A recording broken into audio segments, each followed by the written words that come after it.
absolute fantastic drive. Alex, Ewan, victorious in the brickyard.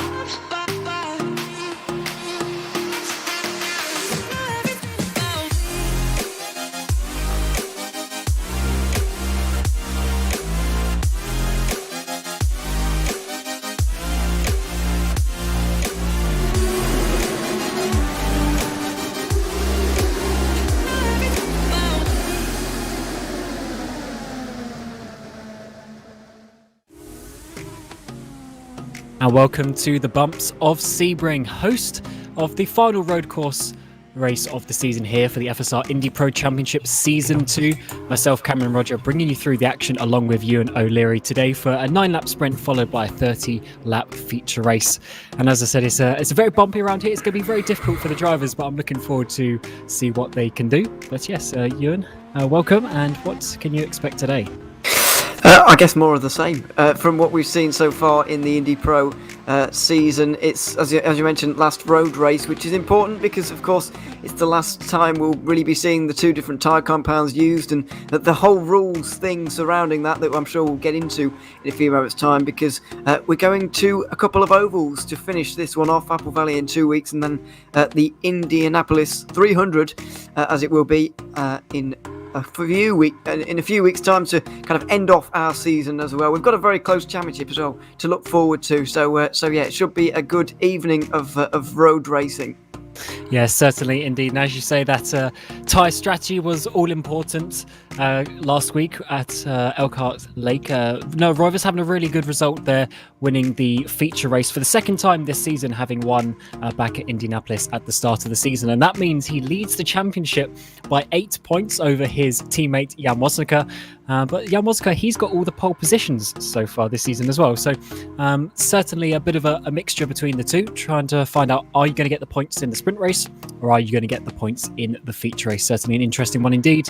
And a few drivers you see behind there, Dennis Georgian, Peter Berlak and Liam DeVault, all the top five really still in contention.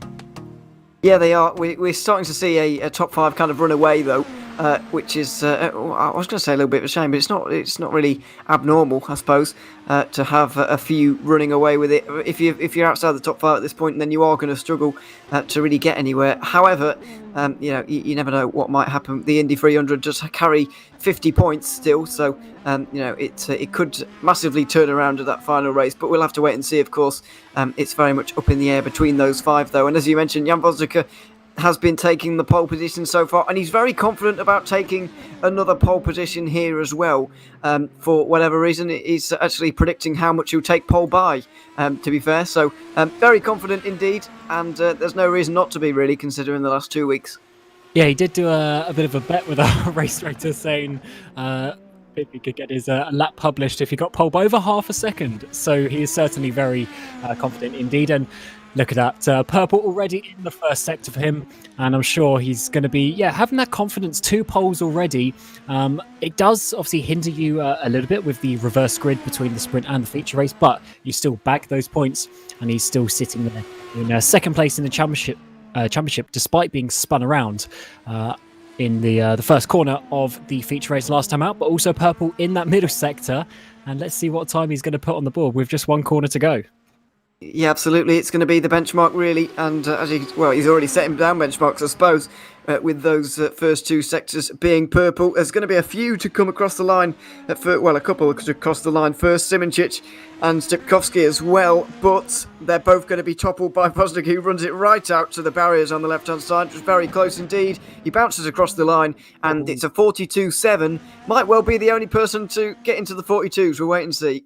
Yeah, I haven't seen a 42 yet on the practice servers, so that is a good one to set in the first lap. And you can see there's some drivers almost 2 seconds off. Yannick Simonchich, last year's season champion, he's back replacing Mitchy Hoyer this race versus eSports. That's actually Adam Maguire replacing Clockside today, coming out the final corner with a bit of a slide. And where is he going to put himself in his debut this season? Only up to 6th place for the moment. Dennis Jordan up to 2nd, but it's still not a 42. That still belongs to Woznica. What about Liam DeVault here in the Wolves car? Only 6th position for him, I'm afraid, in this one. And indeed, something that we haven't actually mentioned yet, Cam, is his penalty that he got from the feature race at Elkhart Lake.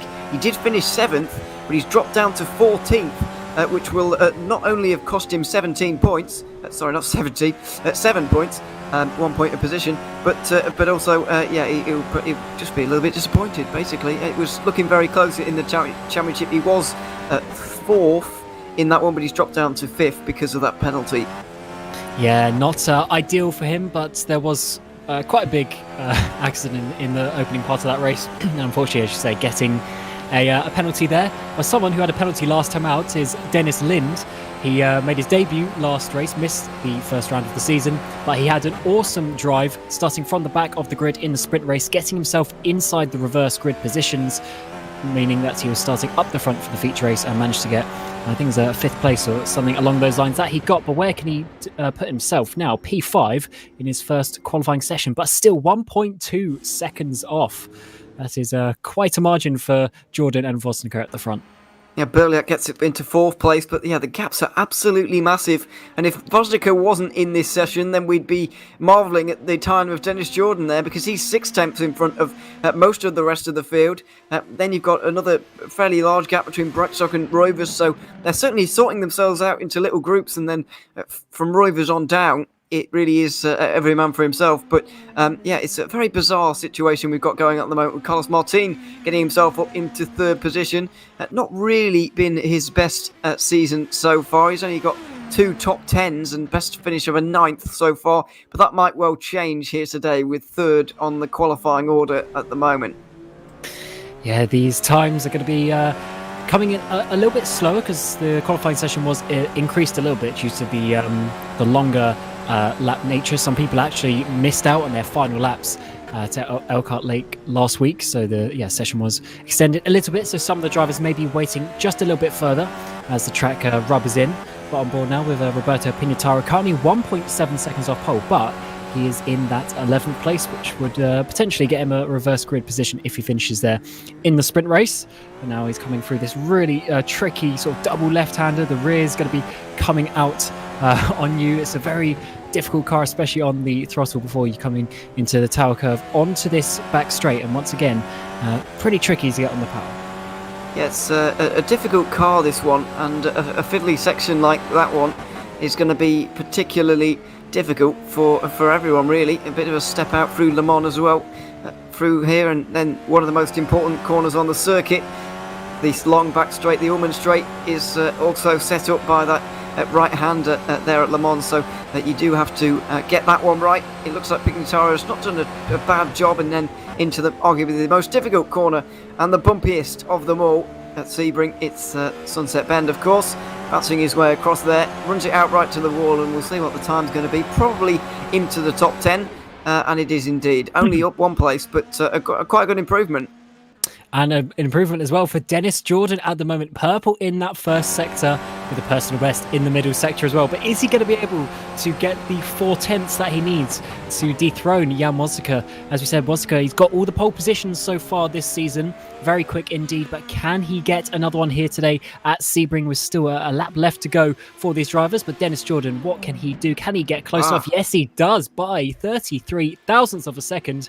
Jan Wozniacki's got some work to do. He certainly has, and he's doing it right now through turn 1 at the moment. But yeah, these two nearly a second clear of the field.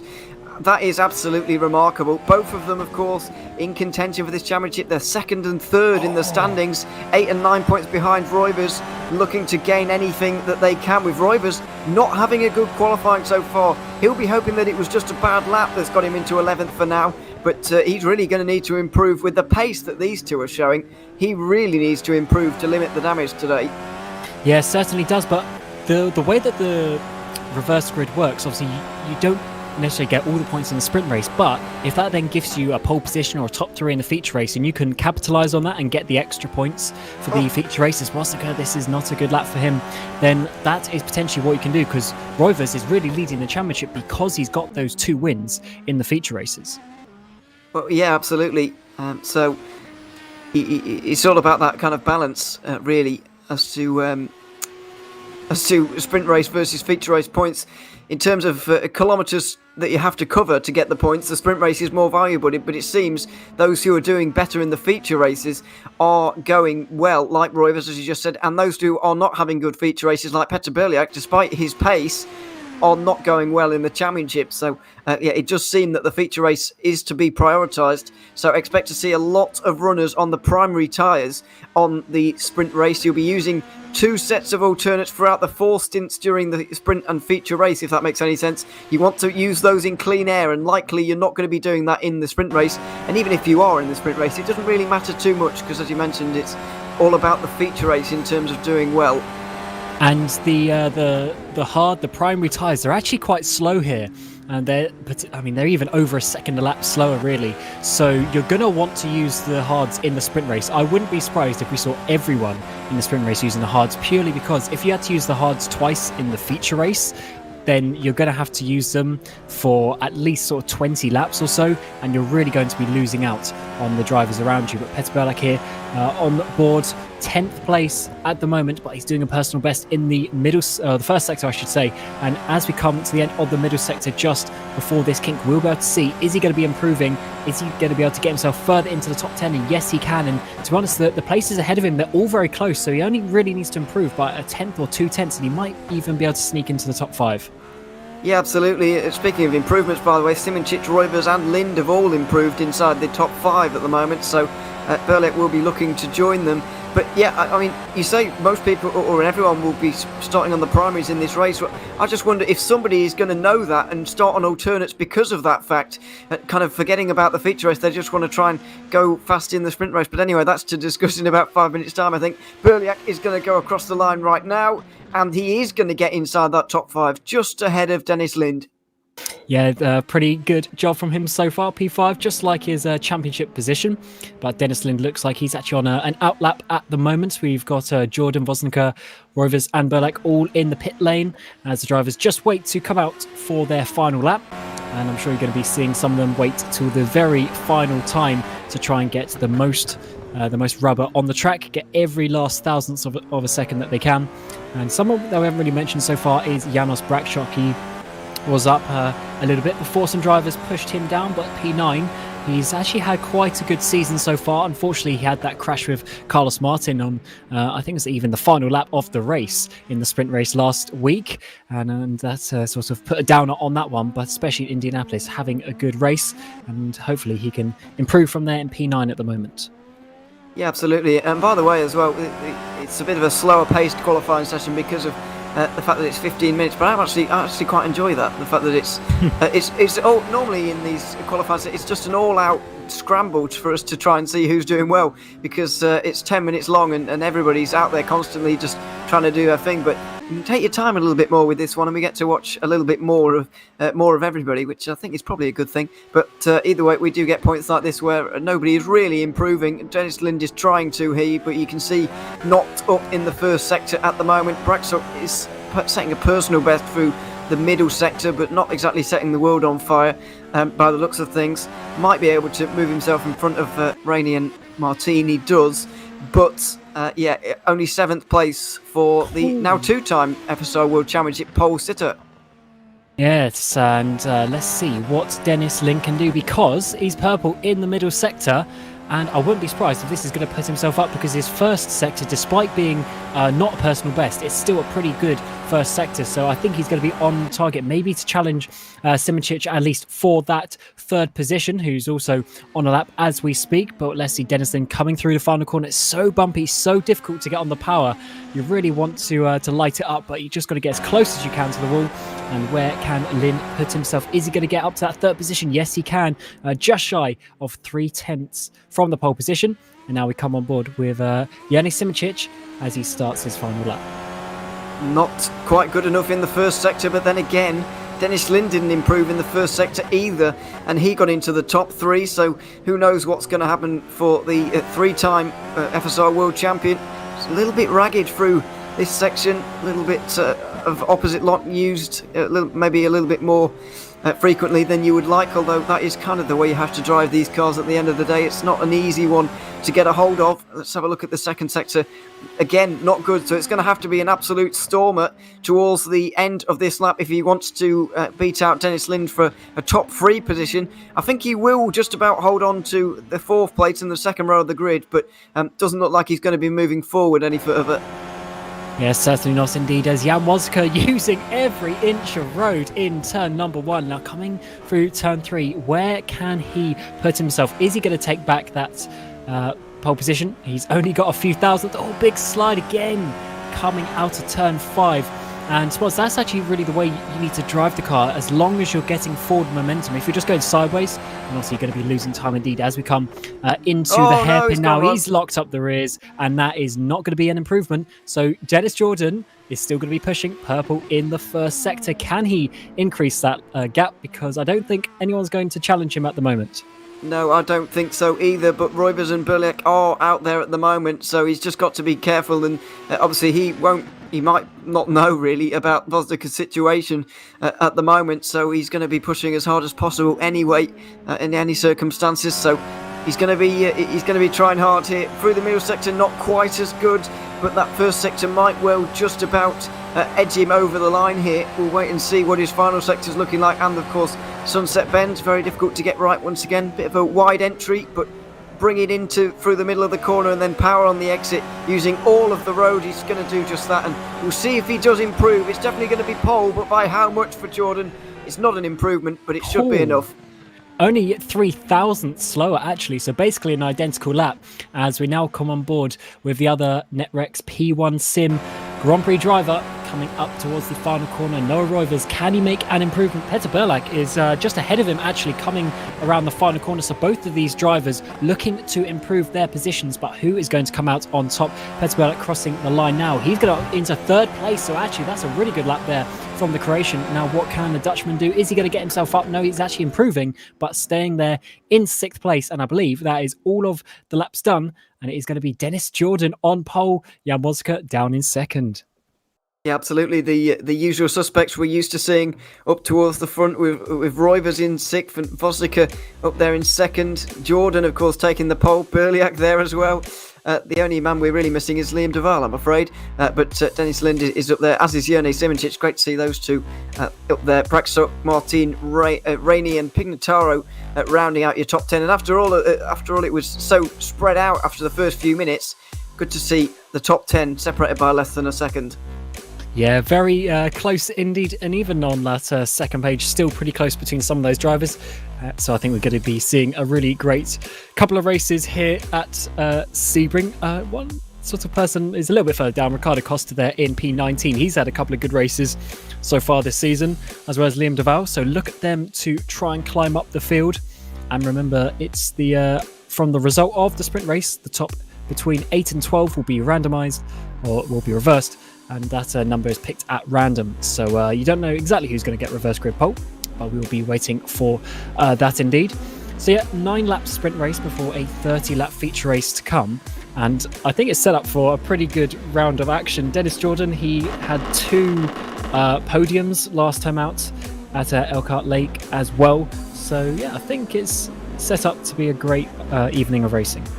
It is set up nicely. You mentioned a little bit earlier on about how the primary tyre is going to be the one of choice throughout the sprint race. I just wonder if the likes of Liam Duval and Ricardo Costa being qualified so far out of position, are they going to be aggressive and put the alternates on here, try and gain as many points as possible in this race, or are they going to trust their ability on the primaries to get themselves at least in the top 12, top 8 ideally, to guarantee themselves a good reverse grid and then having a solid sprint race and then a very good feature race, because that's what Noah Roivers has been doing, and he has managed to take the first spot in the championship for now. So it just kind of depends what they decide to do here, really, whether they want to be really aggressive and go for an alternate strategy, or whether they're going to play it safe and do what we're expecting most of them to do. I mean, we heard this from Burliak in the first round of the season at Indianapolis. He started 2nd, he took the alternates, he overtook Woznica, and then just went off in the distance, got himself an easy win. In the second race, he qualified 2nd behind Jan Woznica. Same situation, but he chose the hards, and then he basically just took a 2nd place finish. So he only lost those extra 2 points, but that gave him a much better chance in the feature race. Unfortunately, he did get spun around from Yuri Kazdorp, but had that worked out, he then would have been in a much better position in the feature race as well. So it's always that really difficult balance, and you never know what's going to happen, so you just have to set yourself up And I do think we're going to see, quite a few primaries. I think someone a little bit further down, maybe like your Ricardo Costa's down there. I think they are the ones really who can choose the softs, because Dennis Jordan in the pole position, there's no reason for him to risk that that strategy in the feature race, because he knows he's probably still going to get top 3, top 5, no matter what happens in the sprint race, and therefore give himself the best chance to be fast in the feature. Yeah, absolutely. It seems as well that only Adam Maguire's got the alternate tyres on at the moment, which just suggests that nobody's really going to be gambling here on this one, which is expected. But you just never know what these guys are going to do, really. So you've got to keep on your toes. But yeah, alternate to Liam Duval as well. I did suspect that he might, and maybe he will in the end. As I mentioned a little bit earlier, had that penalty for the feature race at Elkhart Lake, which has dropped him 7 points, and so he wants to get himself back in contention, clearly, or at least have a good result or two. And maybe that is the way to do it. We'll wait and see as we see I don't want to say newcomer Alex Siebel, because obviously he's races in FSR very regularly indeed, but taking over from Yuri Kazdorp today at least. Yeah, so Yuri Kazdorp, pulled out. So replacement, Alex Siebel, another of the Red Bull drivers coming in. Very good indeed. He had some good races last season. But took a step back to not be the primary driver this year, with Kazdorp coming in for that team. However, not doing qualifying, so he will start at the back. Also not doing qualifying was Alan Terzic, which he also didn't do in Elkhart Lake. That was not by his choice, that's from a penalty. But this week, Terzic has chosen to start from the back, I guess, to have a bit of fun. And it actually worked out all right, because he came second in the feature race when starting about 23rd on the grid. So he certainly knows how to get through the field, and let's see where he can get this week. Just a word on Alex Siebel as well, by the way, because I still find this statistic amazing. He's only ever finished one FSR World Championship race not in the points, and he's done 21, I think now 22, 21. He's done a lot of World Championship racing, and he's only ever finished outside of the points once, and he's never not finished. So there you are. You're very reliable. Yeah, he's certainly very reliable. But let's have a look and see what the grid is going to look like for this first race of the evening, the sprint race at Sebring. Dennis Jordan leading the way from Jan Wozka, Petter Belak and Dennis Lind. So look at the top four there, really fast guys. I'm sure they're going to give us a great race here. Let's see what tyres they go on. Janis Simicic, last season's champion, back on the grid today in P5. Noah Roivers in 6th, your championship leader this season. Then Brackshog and Carlos Martin there in the top 8, and those two actually had the crash last week. Hopefully they don't do the same. Pinataro, Tomasz Fak, Daniel Stupkowski and Yannick Bock rounding out the top 12, so much better day for the RSR cars there. Then Liam Duval down in 13th place, Fabian Ballet in 14th, Damon Skovron in 15th, Jacob Reed down there in 16th place. Skovron actually had quite a good race last time, so look at him to make up some positions.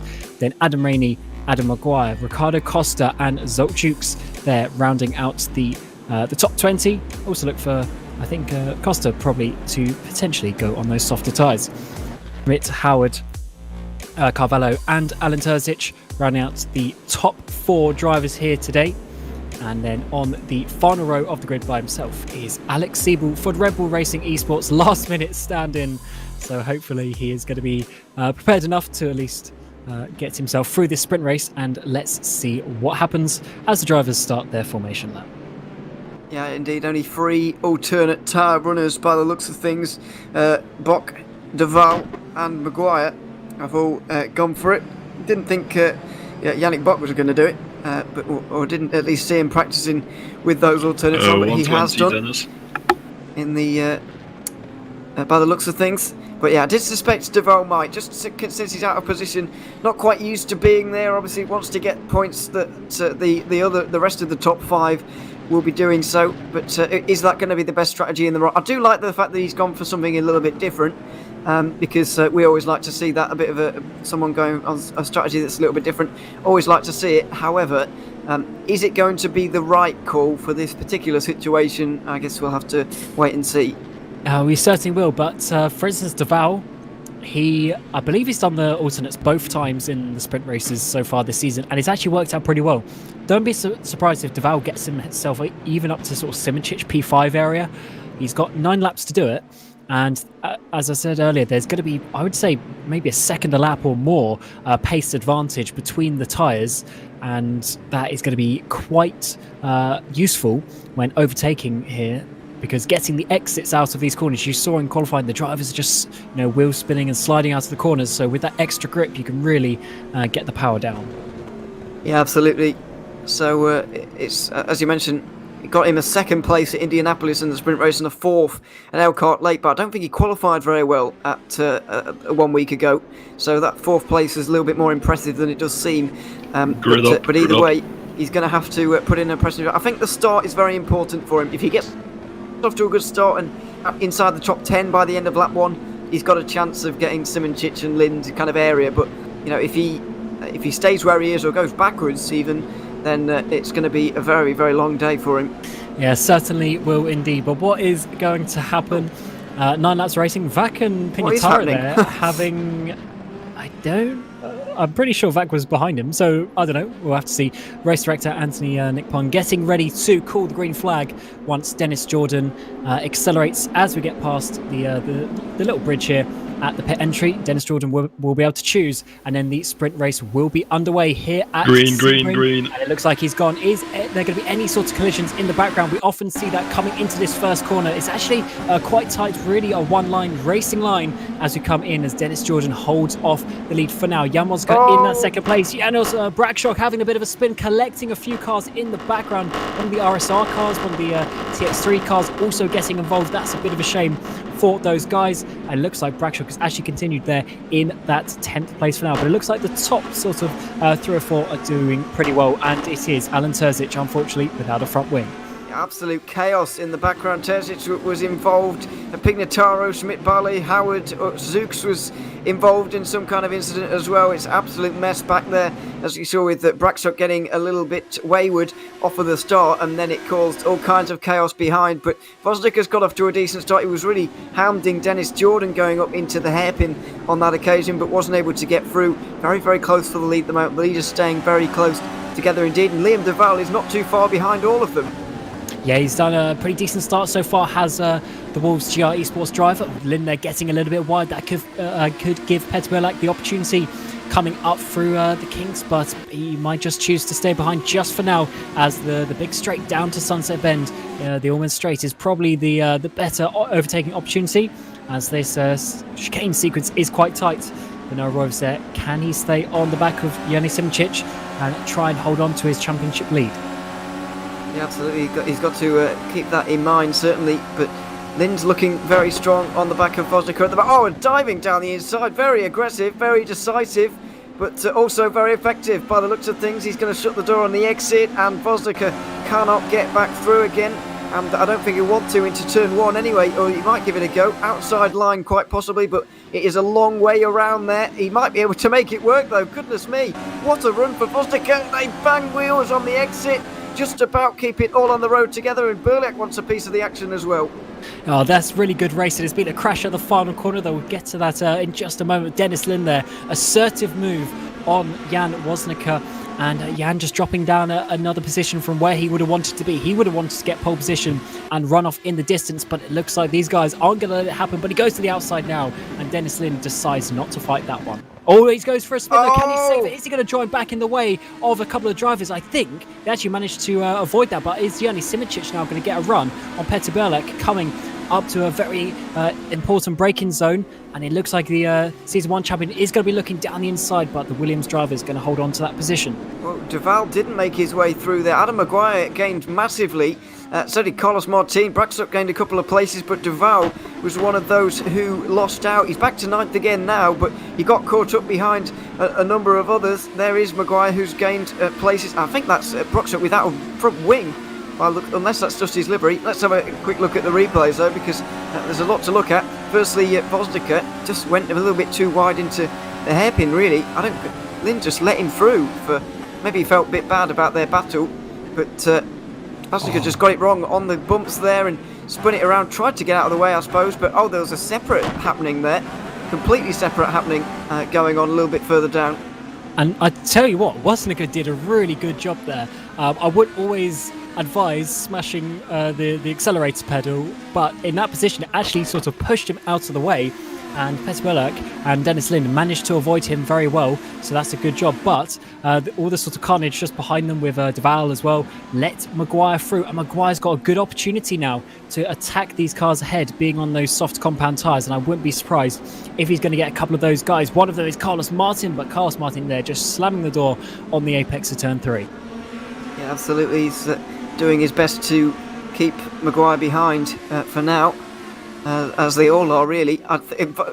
Jens Jordan absolutely gone here. 4-5 seconds is the margin between him and everybody else. It looks like he's cruising to a sprint race victory right now, unless Adam Maguire can get through these these primary tyre runners in the next lap or two. Then I don't think he's going to be catching Jordan anytime soon in this one. So yeah, it's just a case of scrapping for second here, and there's a lot of cars in a very small space trying to all do that. Basically second down to 12th, I would say.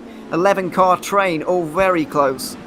Yeah, the cars all get a bit of a wheel spin there on the XL Tower, but yeah, the car's staying so close indeed. We have had a couple of other crashes. Looks like Skovron's just had a spin. Thomas Fack just had a spin or a collision at some point as well. So the guys a little bit further down, struggling here, but the top 15 or so really staying quite close together. And talking about top 15, Alex Siebel from the back of the grid is in 15th place. If he can, he has got a few seconds up the road, but if he can sort of challenge those guys ahead, that's going to put himself in a really good position when we get to the feature race in a few moments' time as well. But for now, in the sprint race, who is going to come out on this podium? Because I think Yanis Simicic is going to be challenging Petr Belak in the not too distant future. I think Siebel has just picked his way through the traffic, basically. Those who have fallen off in front of him, and he's just waltzed his way into 15th, really. Not had to do too much overtaking, as Martin is under pressure once again. Maguire applying that for now, but yeah, just staying out of trouble was a sensible idea. That was a very late move, and thankfully they both managed to stay facing the right way, but it was not an ideal place to do that, really. He's got away with it, but a risky move. Yeah, that was not a recommended type of move to do it, but let's see coming into the hairpin, is there going to be any move? No, it doesn't look like for now. Janos Brakshock also just in behind there, trying to gain some positions, but I think Carlos Martin is going to struggle to hold on here just with that extra grip that Maguire's got, and he's still got quite a few laps to be able to make this move. Carlos Martin, as we saw in the sprint race in Elkhart late last week, had that crash with Brakshock as well, so they like to fight hard for every single one of these positions, and who's to blame you, because the cars stay so close, you could easily then get the position up the road as well. Yeah, absolutely. That's why they're fighting so hard right now. Let's see, and fighting quite hard for second as well, by the looks of things. Lind managing to get himself into that place, but Berliak, of course, wants to get through there, and wants the points most of all, and it's getting quite physical now between Maguire and Martin. I think that Maguire was just fed up of being behind and getting the door slammed in his face, that he just took matters into his own hands, really. And oh dear, Liam Duval has got into the side of Martin, and that is a very wild ride for Martin. He's thankfully gathered it up and not hit anything, but he's dropped a long way down.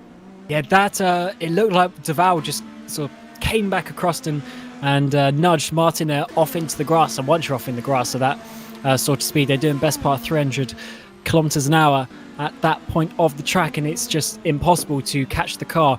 But Martin actually did pretty well to save that, so he's going to be able to continue, but he's dropped many places. Maguire just pushing Martin off, really not leaving the Spanish driver that much room. Well, no room at all, really, which is and that was a little bit, a strange one, really. I think Duval just wanted the best line coming into Sunset Bend, really, and didn't quite judge it correctly with Carlos Martin still alongside him.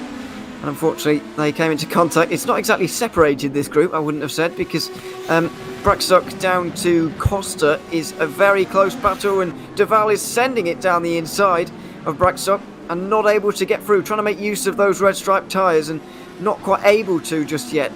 Yeah, it's just so important for the guys in the alternates to make the positions now, because this is where they're at their advantage. When we get to the feature race, they're then going to be at a disadvantage, having to be on the slower primary tyres for an extra stint during the longer race. It actually looks like Jacob Reed is really challenging the back of Duval as well. So it's yes, it's not an easy overtake as such between the two tyres, but Duval certainly has that bit of an advantage. And if he could get Brackshock, that would be very helpful indeed. But what is not helpful is Reed going on the grass there. That could give Ricardo Costa, who's actually jumped up quite a few positions, I believe he was about 19th place in qualifying, up into the top 10 for him.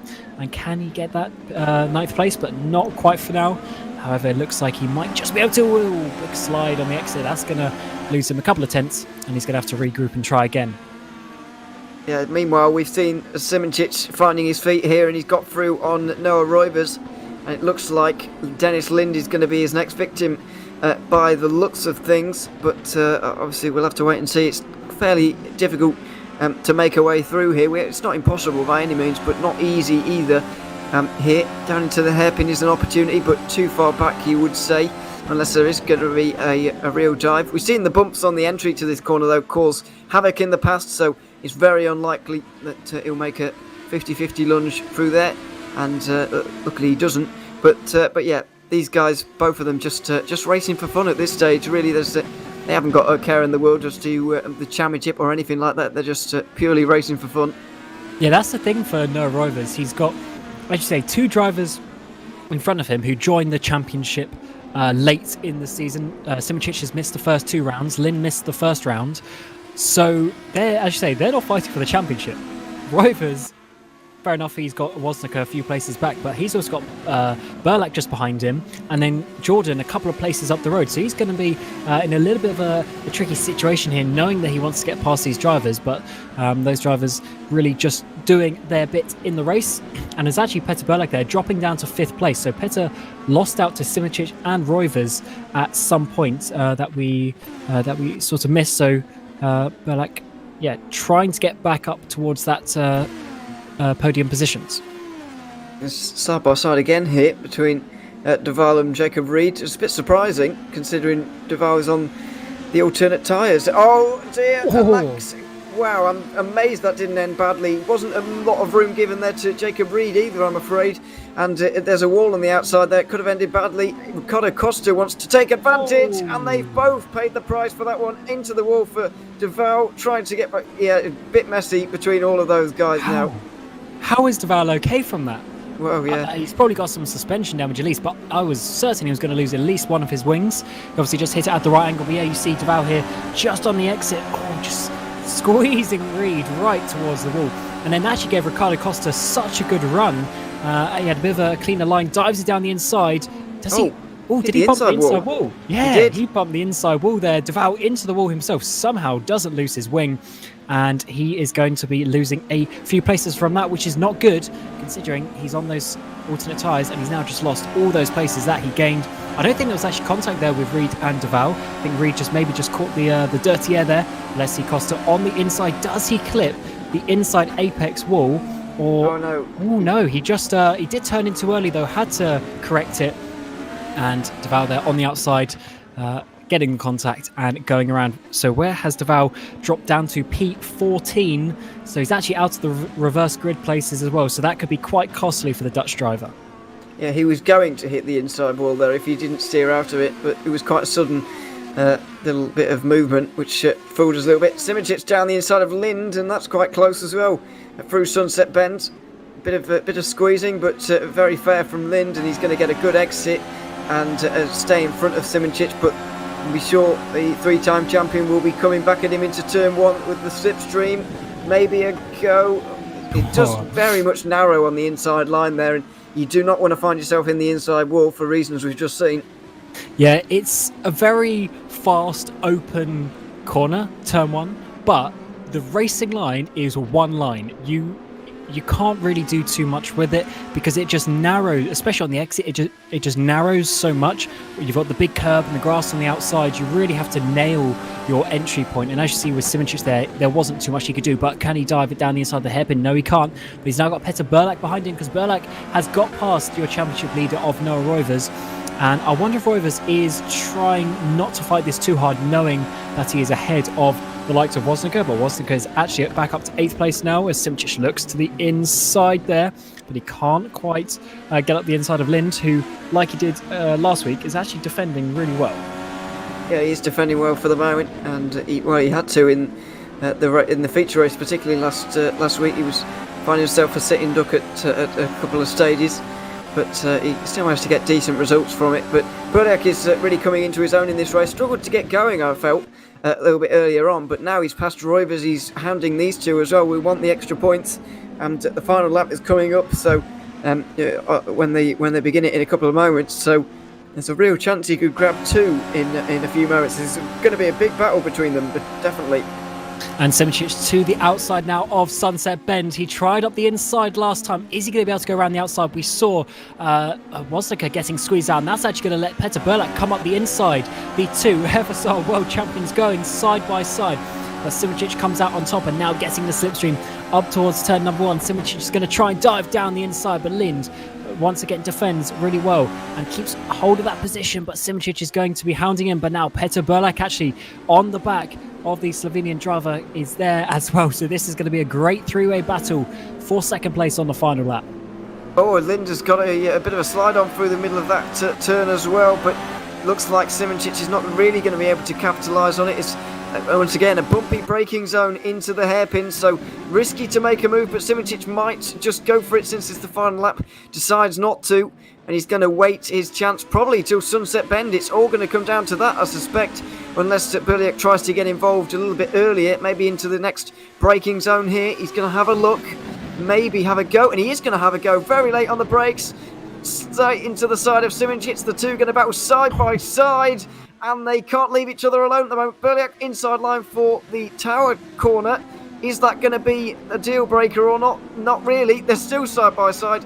Burliak just about prevails.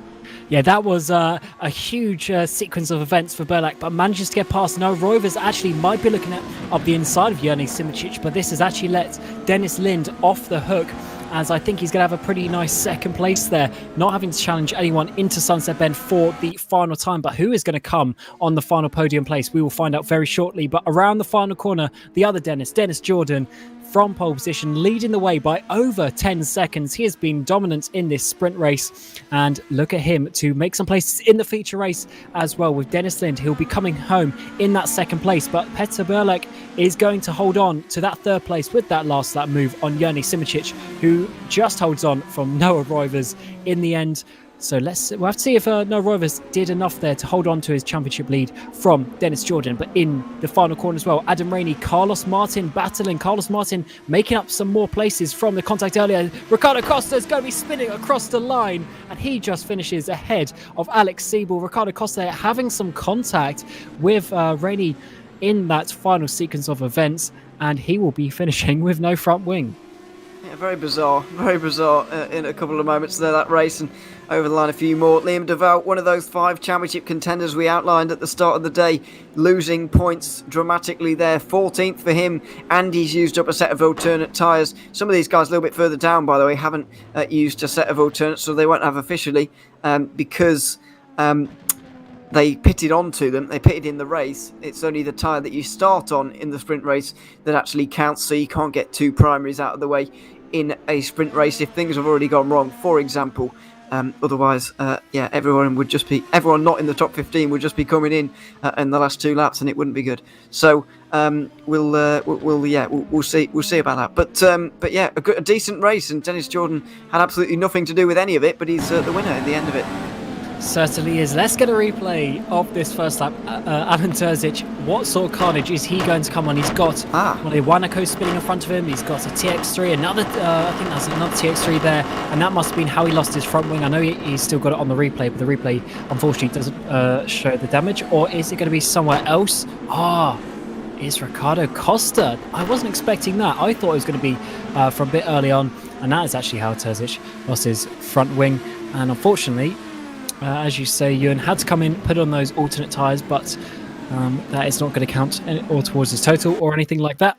So he will have to use another set of the primaries. But Dennis Jordan, they're leading the way And with such a big margin, I wouldn't be surprised if he's actually, even with the reverse grid, I think he's going to be coming back up. But their confirmation on the screen with Petr Burlak there, overtaking Yanni Simicic on that final lap. No Rovers there in 5th place. Adam Maguire getting 6th on that slightly different strategy, so he will have to use 2 sets of the primes and be a little bit slower in the feature race. Janos Brakshock in 7th. Jan Wozaka down in 8th place. A bit of an unfortunate result for him, with him locking the rears into the hairpin. And then the 2 Valley eSports of Jacob Reed and Carlos Martin rounding out the top 10.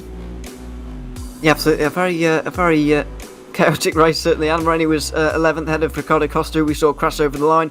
Alex Siebel's first race in Season 2 finishes in 13th. Duval disappointed with 14th. Stupkowski 15th, ahead of Pignataro and Terzic, who we saw pitting, both of which actually saw pitting. Skrovron, Bock and Vak rounding out the top 20, and then a few more who have had problems outside of the top 20 as well. A lot of guys came in the pit lane during that one, and the thing I noticed most from that lap 1 replay and that turn 1 replay is that it wasn't all one big smash. There were a number of different spins for people having on their own in that turn 1 accident. So there were more individual incidents bumbling into one than I actually initially thought.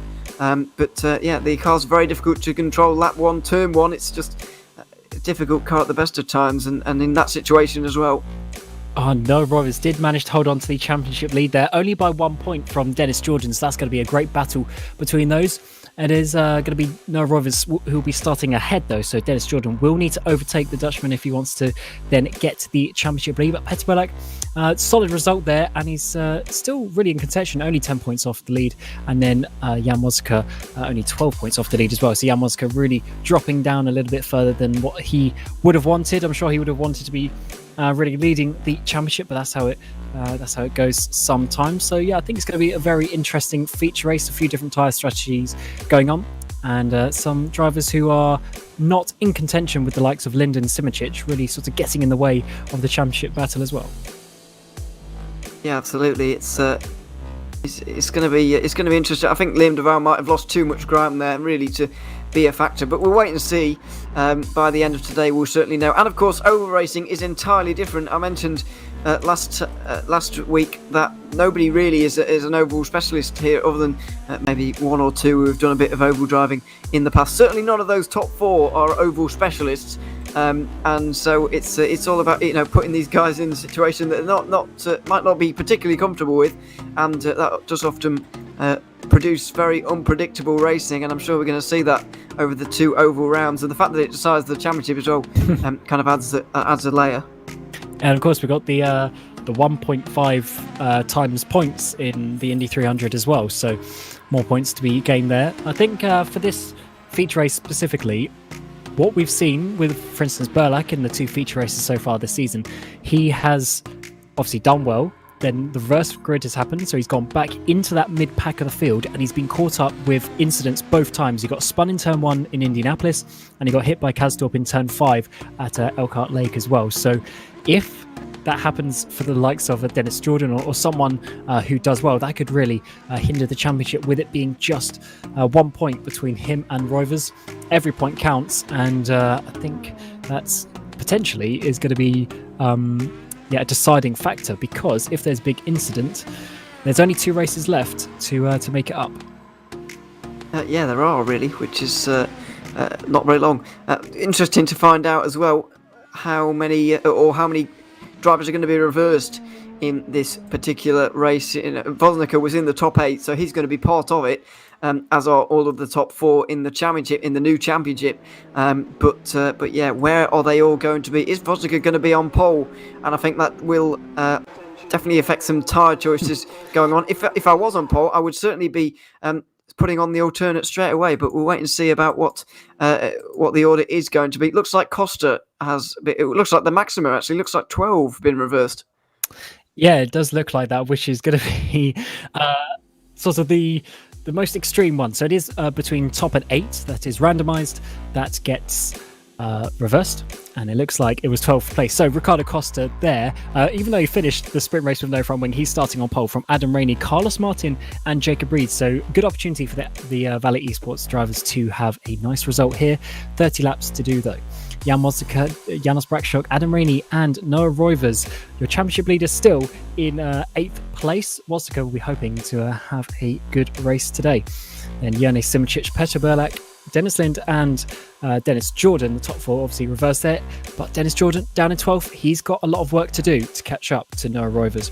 Alex Siebel from the back of the grid, getting up to 13th, so good job from him. Liam Duval, Daniel Skakowski, Roberto Pinataro there in 16th place. Then Alan Terzic will be hoping to finally get a race with a front wing on the first lap. Then Damien Skovron, Yannick Bock, Thomas Vac there in 20th place. Then Fabian Ballet, Liam Howard, Thiago Carvalho and Zolt Jukes. These guys were all having front wing and damage on the first lap in the sprint race. And then final driver on the grid will be Pascal Schmidt for Evolution Motorsports. So I think this turn 1 and this sort of first sector in general could be quite crucial, not only for this race but for the championship. So hopefully the guys can have a nice clean race, but you never know what's going to happen. Cold tyres, cold brakes.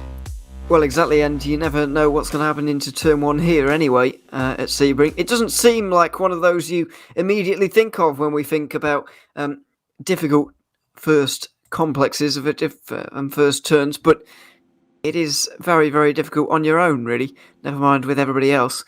So, I feel like it might catch 1 or 2 out. Hopefully not. The reverse grids are normally where we do see that kind of thing, rather than in the normal grid like we have in the sprint race there. So goodness knows what's going to happen in this race here. But starting to get through some of the tyre choices, I don't necessarily trust it until we're actually going. But definitely Costa is on the alternates. And I'm not surprised one bit. If I was out front and had the opportunity of clean air, I certainly would be as well. Can't blame him for that at all. But a surprising amount of those who are up towards the front have gone for the alternates there. So that is an interesting call, particularly Dennis Lind, who's 10th place. And he has gone on to the red stripe tyres as well.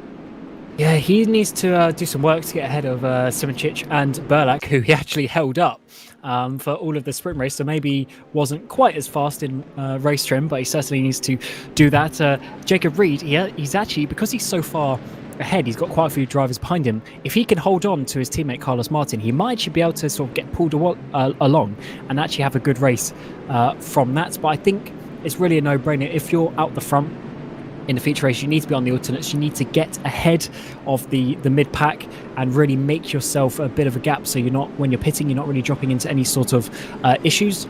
And I think we're going to see because the alternates, I noticed in the AM race earlier, they actually held on pretty well for the whole sort of fuel tank, which is going to be around 12 laps for a full tank here.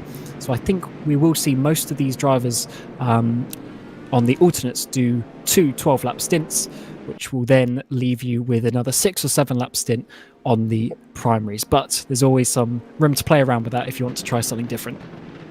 Yeah, and I find it hard to believe that somebody isn't going to try something different, actually, considering this is the last road race of the season. So might as well, with this format as well. We don't know what next year will bring, whether it will return for a third year or what. So might as well just try something a little bit strange. And if it works out, then it will. And you might get a race win out of it. Who knows if it goes very well?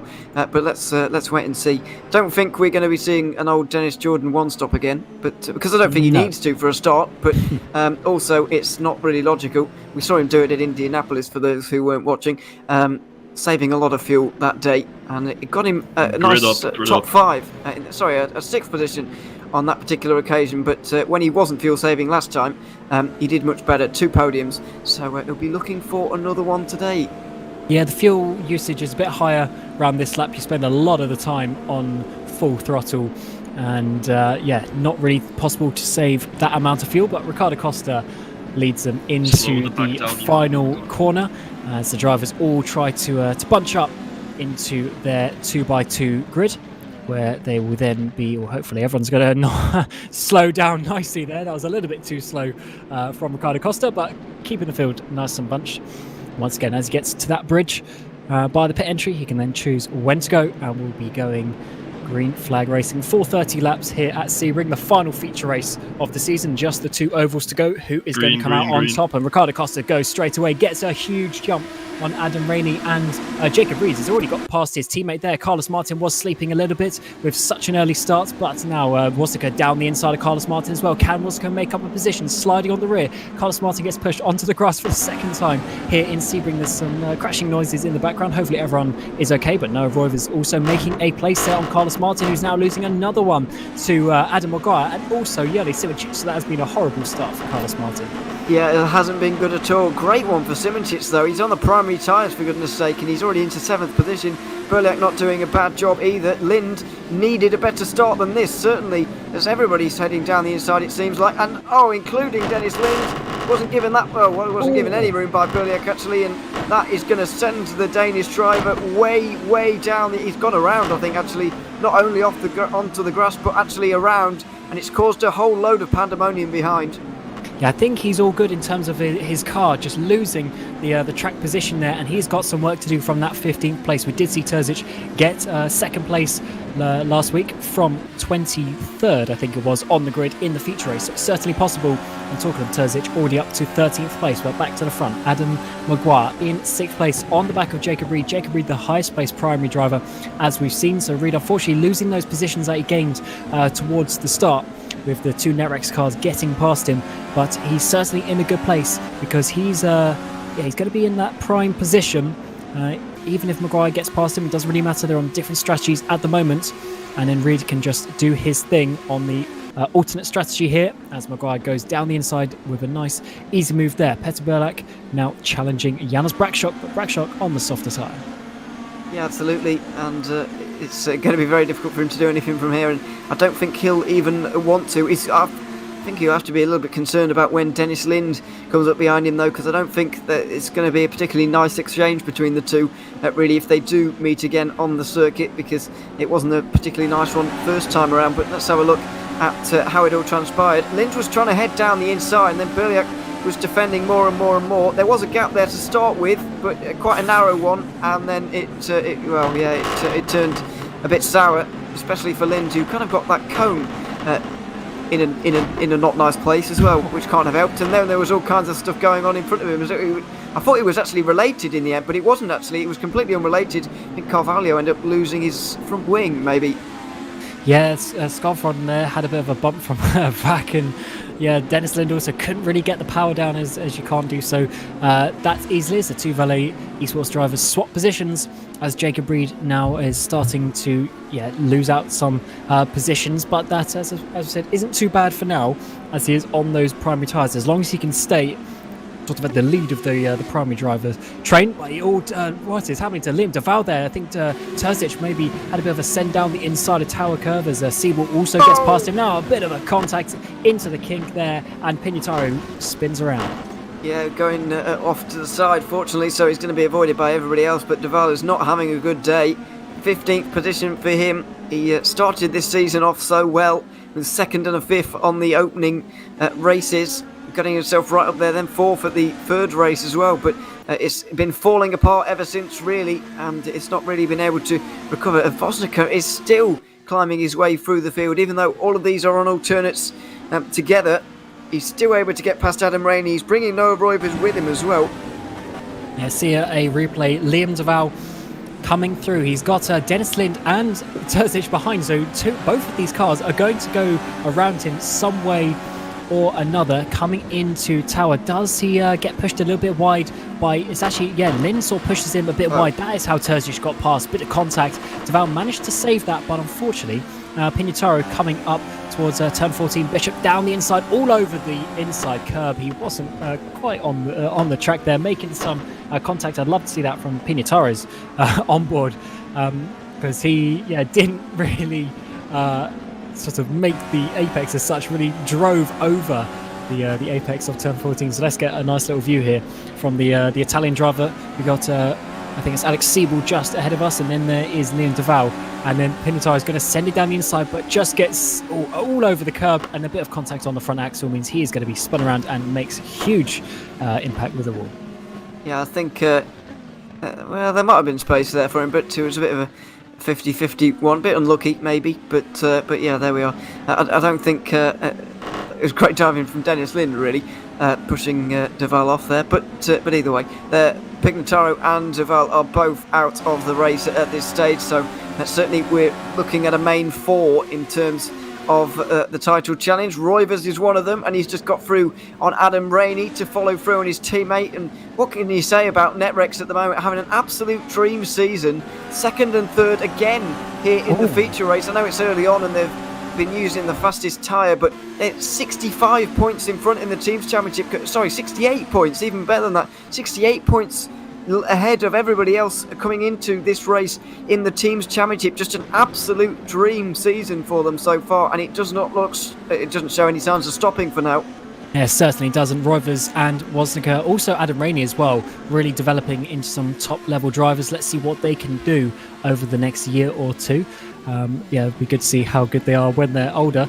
And Maguire now coming into the hairpin, really gets on the back of Adam Rainey now, who is dropping on the back of his sister teammates. And can he make some more progress? Did a really good job in that sprint race, but obviously he needs to use 2 sets of the primes, so at some point in this race he's going to be on the primes when everyone else is on the softs, and that means he's going to be losing positions. So for now, if he can make any positions any time, that is going to do his race the world of good, because this is his only stint on these tyres. Yeah, it is going to be, and he's going to be spending a lot of the rest of the race defending by the looks of things, and he doesn't really have any choice either about the matter, so he really needs to do a little bit better in the sprint race. I know he didn't have a bad sprint race, but if he wanted to get some of the higher positions, then he really does or did need to do a bit better. Jacob Reed's not doing a bad job of defending here either. Yoni Simoncic has been behind him for the last couple of laps on the same tyres, of course, and Braxtock and Linds are there now as well, but I think that was a bit of a curse really, because he's just dipped his wheels onto the grass on the left hand side, and Simoncic will surely be able to get his way through here, although hanging it very nicely around the outside. He's going to hold his own by the looks of things. Yeah, he certainly is. Jacob Reed putting on a good show.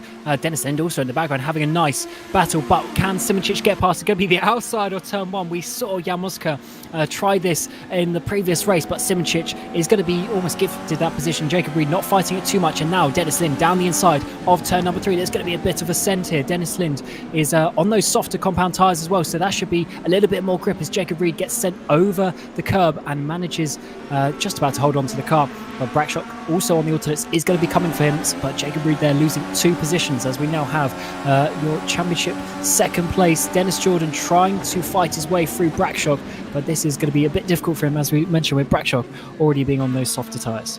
Yeah, we really haven't appreciated how little progress Jordan has made. He's made a bit more there because Braxtock's just got out of his way, unintentionally of course, but either way he's been able to get through quite nicely. So through goes Jordan, and Burliak hasn't made much progress here in this race either, so both of these guys struggling. And once again, Roivers held on to the championship lead. He's in a podium position at the moment. Once again, he's having an absolutely fantastic feature race as Anna Maguire's looking to make some moves. Oh dear, Rainey battling with him side by side, not much room given by anybody, and they all run across the Le Mans curbing and all of that, so yeah, bizarre moment between the two, but they're still in the positions they were before. And Maguire actually sort of let off. He could have easily just sped back on, got the position, but he did let Rainey hold on to that position, as Liam Howard has a DNF, unfortunately, for Netrex, Rainey's teammate. But now Maguire is needing to hold on from Carlos Martin as well. This is becoming a bit of a three-way battle now for this 4th position. But Maguire still can't get past Rainey for now, so he's going to have to hold on. And with all the battling behind, they've actually got a really good gap to Dennis Lind. So Lind is suffering a little bit there on those alternate tyres. He really needs to catch up that gap if he wants to improve his race so far, but still in a decent position. But can Maguire get a bit of a slipstream now down into turn 6? I don't think he's quite got a good enough run this time, so it will be staying behind, I think. But yes, they're certainly battling so much that they're leading or leaving the front 3 to really battle over the race win here, really. Rainey and Maguire and Martin wouldn't have been expecting to win this race anyway, but even so, they're a long way adrift now, and they're going to battle again into Cunningham, but not quite able to make the move on this occasion. Rainey staying in front and doesn't really look under too much pressure for now. Maguire starting to apply some, and he dives it straight away into Tower. Doesn't make the apex at all though, and Rainey gets pushed very much out wide. Oh, and he's actually giving this position back, so fair play to him, but that's going to let Carlos Martin through on the both of them, and Martin now up into 4th place. So that's worked out well for Martin, but really bad for Maguire. Fair play to him for giving the position back, nice and fair, but he's really actually lost. He's still lost Adam Rainey a place, because Rainey is now behind Carlos Martin, so still not the ideal situation. But let's see Dennis Jordan now on the back of Jacob Reed. Jacob Reed starting to lose out now to these primary runners, but he's still in what would be 3rd place. Dennis Jordan now down the inside of Sunset Bend, makes that position stick, and we are on to lap 7. So I wouldn't be surprised if we start seeing some hitters already this lap. And yes, as I say that, that's Terzic and Petar Belak coming in and making their first pit stop. So now they will have pretty much 2 full tank of the alternate tyres to the end of the race. Yeah, 12 laps on each occasion. Terzic has not had a very good pit stop there, because he's been jumped entirely by Berliak, and that can't be fuel related, because we saw they'll need full tanks, both of them will, as Jan Voznica gets into the lead of this race. Costa has been hunted down by Voznica, who is driving very well once again to the lead of this one. He'll probably be on another set of alternates after this. Round of pit stops coming up soon as well, and then he can go to the end from there. But they're racing out to a great lead at the moment. Those who are on the primaries right now are losing a lot of time to these guys. Yeah, certainly indeed. You see that the gap to Simoncic is already 12 seconds, and I think first of all, let's see how this happened. Costa couldn't get the power down on the exit of the final corner, and for some reason, turn 1, even though it's not the longest straight in the world, seems to be where the best overtaking opportunity is. Really getting in the slipstream for Jan Voznica, dives it down the inside. That is really late on the brakes. Costa not fighting that after the initial apex, and he's going to think about it into turn 3. Not really, as Voznica keeps the lead there. I think with the Terzic and Berlak battle, there are differences in fuel level, whether you saved it as well, which could help, but also with the pit entry as well. But now back to Noah Rovers. Can he do? Costa knows to defend this time. Rovers can't do what his teammate did, so Rovers round the outside, and he isn't quite going to be able to hold on to that. Actually, he is. Somehow Costa does give him the room, but then the two go side by side through turn 3 and 4 here. Who is going to come out on top? Costa there just holding on, but a really nice fight here for second place. Yeah, he wasn't falling for that one twice into turn 1, and he made sure Rovers gave it a good go around the outside, gave just about the right amount of room. If he'd given any less, then Rovers would have been having quite a big accident, but in the end it was all fine, and once again it is into the hairpin. Rovers trying to make something happen on the outside line, but not able to. Costa's runs are very much being halted by the fact he keeps spinning up the rear tyres coming out of these corners now, getting towards the end of the stint for these guys on lap 8, and he's starting to struggle. Rovers going to take advantage of that, possibly outside line through the right-hander. It's giving the inside for the next couple of left-handers, and we'll see if he can make it work, but he's still on the outside for Tower, which is not going to do him any favours at all. Oh no, they've made contact, and Costa, I'm afraid, goes around. Rovers runs off the road, and I believe they're just going to carry on with their differences. I think a bit of a racing incident there for me, really, but Costa ended up losing out in that one. So let's see a replay of Costa here, although I think this was a slightly different one. So let's jump to this one indeed. Costa, to be fair to him, gave Rovers the room, had a huge wheel spin. Oh wow, massive wheel spin there through the double left-handed corner, coming into the braking zone.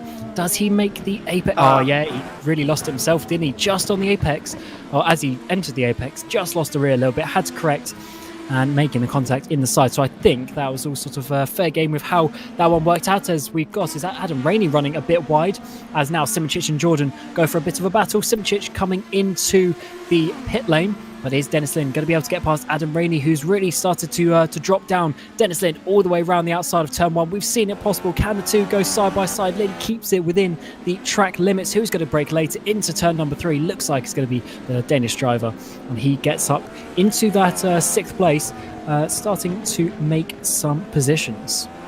Yeah, he is indeed.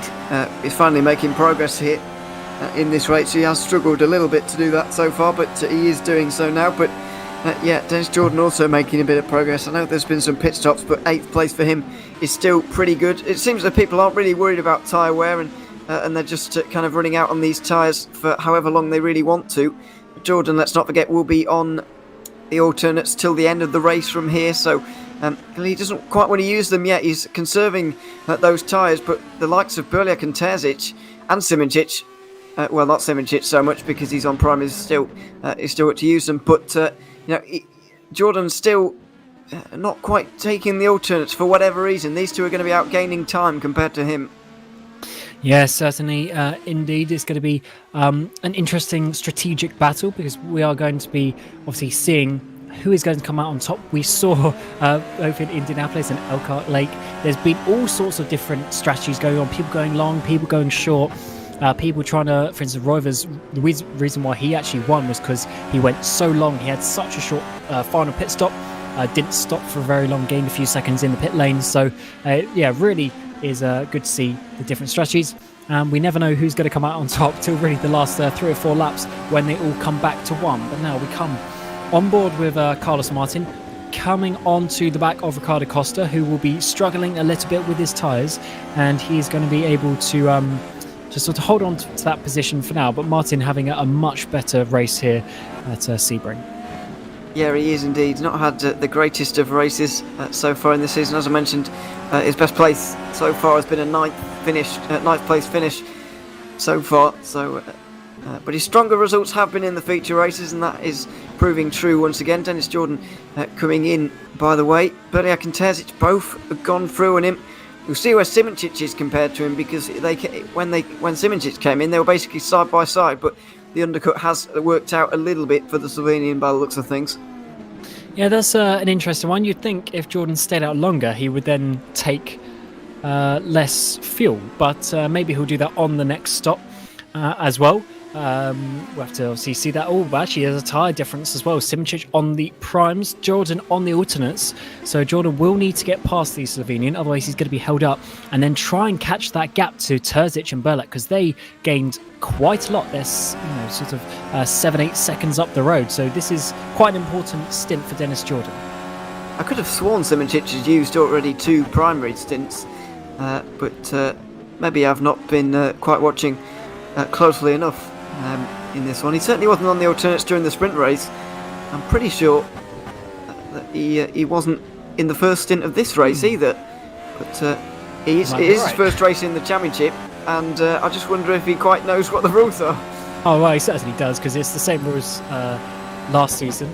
And he obviously won the championship last season as well. But I think you're right. So he's used double primary now, and I'm pretty sure he was one of the primary drivers last race in the sprint race as well. So interesting one there. We'll have to see how that one works out for him. Is Woznica and Alex Siebel come into the pit lane, and Terzic and Berliak having a bit of a duet here, battling. They're sort of on their own at the moment. They've got a big gap front and behind, and they're really starting to look at catching down Jan Woznica, but he's still another 5 seconds up the road. And this it could work out all right, but because they pit so early, they've already used their shorter stop, which means their second pit stop will be a full tank, whereas the guys who obviously went further into the race will have a shorter second stop. So they are going to lose a couple of seconds there, but this time in the free air on the alternates is where they're going to make up the time. Yeah, that is true, but as you mentioned, the free air is going to be very, very valuable to them. I think they could well end up, Berliak might well end up in second place, I think. I think he's going to overtake Rovers in this pit stop cycle, get ahead here. And then obviously Woznica, despite the fact they will be losing time compared to Woznica in the pit stops, he will be on the primary tyres, so he'll be a bit of a sitting duck towards the end, I believe, which is going to be an interesting one, because Berliak needs the points, I think, more than anybody in the top 4. I think he's starting to fall away just a little bit in this championship. If he wants to really go up there again, he probably needs to win here, and he does have the chance to do that, of course. He's very much in the conversation for a win. And these guys are going to be coming into the pit lane, because this is really the limit, including 11 laps and then 12 being the formation lap as well. You can't really do a 13th lap without major fuel saving. Adam Maguire comes in as well, but a couple of guys are staying out, so they managed to save that fuel. Lind, Rainey, Brackshock. have stayed out. So yeah, certainly possible. We'll have to see actually who is going to come out on top in that regard. And Noah Rowe there, almost touching the royal blue there, and Carlos Martin is going to be getting ahead. Yeah, but there could be a slight a fuel stop difference because Martin is going onto the primaries, I should say. So if he's going for a shorter stint, he might have filled up a little bit less fuel, and that would have obviously helped him get ahead there. So Rovers losing that position, and he's going to be losing probably a good second or two just on this outlap because of it. Yeah, you're right. It's a 5-second shorter pit stop for Martin. He doesn't intend to spend very long on these tyres whatsoever, so probably at the end of lap 18 he's going to be in again to bring on the alternates once again. A bit of a strange strategy to go for, not something we often see, but if he was in the alternates like Roivers is right now, he might well have ended up in traffic exactly like Roivers is at the moment, so it may not turn out to be a bad call. We'll just have to wait and see. But just look at how far these guys have ended up behind the likes of Vosnica. Roivers got overtaken by Vosnica not so long ago, and now he's 7.5 seconds behind. The tables have really turned, and it really is Vosnica's to lose, in my opinion. If he can get into this final pit stop phase in the lead, he's going to be difficult to beat. Yeah, it's certainly looking in a good position, but let's see how this one works out. Still plenty of racing to go. Yannick Simičić having a bit of a weave there in front of Ricardo Costa, so maybe something's happened between those drivers. Simičić obviously on these harder tyres, Costa there on the and also Dennis Jordan on the alternate. So Dennis Jordan still hasn't got past Simičić either, but Costa is getting involved in this battle. Who's going to come out on top as we come down towards the final corner, as Adam Rainey, Dennis Lind and Janus Brakshock come in for their pit stop as long as they can go. End of lap 12. So let's see how that one works out for them. But I think this battle with Simičić is going to be all important, as both Costa and Jordan have actually got past him on the tower. So Simičić has lost 2 places in the final corner. I wonder if that was a huge dive from Costa, and then Dennis Jordan bringing up the aftermath as well, as Lind, Rainey and Brakshock come out behind this battle.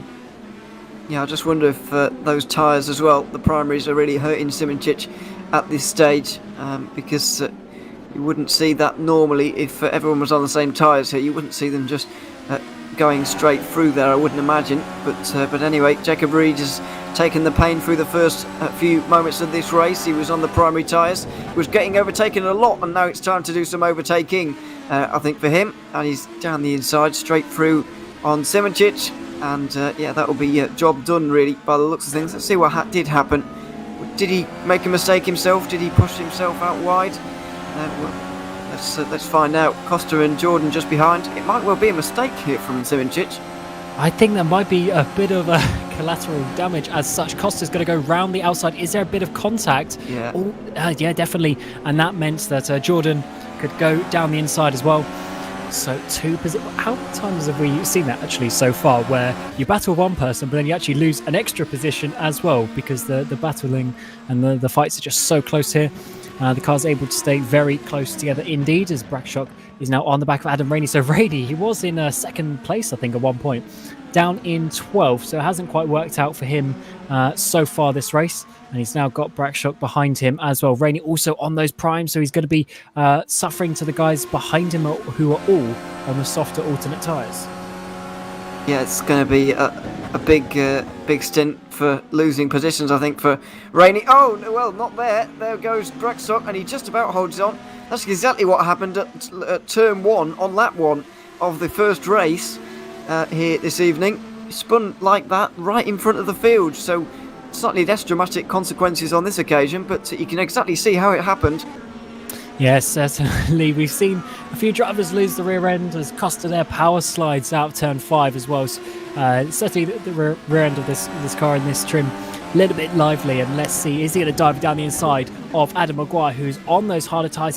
Can he get it stopped? Is he going to go a bit wide? He is, and Maguire's going to get past it. Is someone else, Dennis Jordan, going to be getting past as well. So Jordan really been gifted those couple of positions in the last couple of laps, and the winner of the sprint race is now up into 7th place, but he is some 14 seconds off the lead. Such is the way the reverse grid works. Yeah, he did not make good progress in the opening laps, did Dennis Jordan, really didn't. But he has managed to make up some progress through the. As soon as it started to calm down a little bit, he's been steadily picking his way through, stayed out that little bit longer to utilise a bit of clean air, and he might well be in 5th by the time the next pit stop window rolls around, I suspect, because Carlos Martini's going to get caught as well here. Adam Maguire making a mistake through Le Mans, and surely Jordan is going to gobble that one up. Looks like Costa wants a piece of this as well. Might try and squeeze through the middle. Well, he's been left with no choice really, nowhere to go. For him, he's going to push Jordan to glory by the looks of things. 6th place for Jordan. Costa fancies himself for 7th as well, gets through, and Maguire again losing 2 places. And Jordan just gaining the places up into that 6th place. Costa, as you say, following him through, also having a fairly strong race today. But Jordan now on the softer tyres, he's got 5 seconds to Carlos Martin, and I wouldn't be surprised if it only takes him maybe 3-4 laps to catch up to the Spaniard there. And then he's really looking at the top 4 drivers ahead of him. So I think Jordan's still in a really good chance this race to try and make something work, and he will have a shorter stop, if I'm not mistaken, as well. With his primaries in the final stint as well, so he's going to gain a couple more seconds there. So I think Dennis Jordan is still in a fairly strong position. He just needs to keep the pace going and try and close up that gap ahead of him. Yeah, and Costa just behind is not exactly driving badly either, and he hasn't been driving badly this season.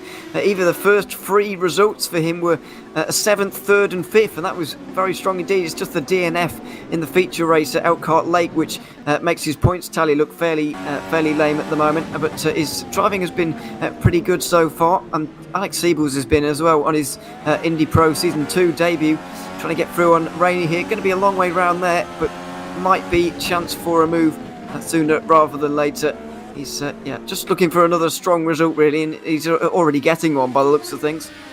Yeah, certainly is. And Alex Siebel, just for reference, until literally joining the service today, hasn't driven a lap in this car since last season, and the car has changed a little bit from last season as well. So really doing a good job to get up to speed so easily and so quickly. But as you say, he's just a very solid, consistent driver. Maybe doesn't take that extra final few percent of risk, but then that is always how you get the consistent results, which lead to things like winning the Constructors' Championship, like he and Dennis Jordan did in Formula SimRacing. But back to the front, Adam Maguire having a bit of a battle here with Jacob Reed, despite the tyre difference.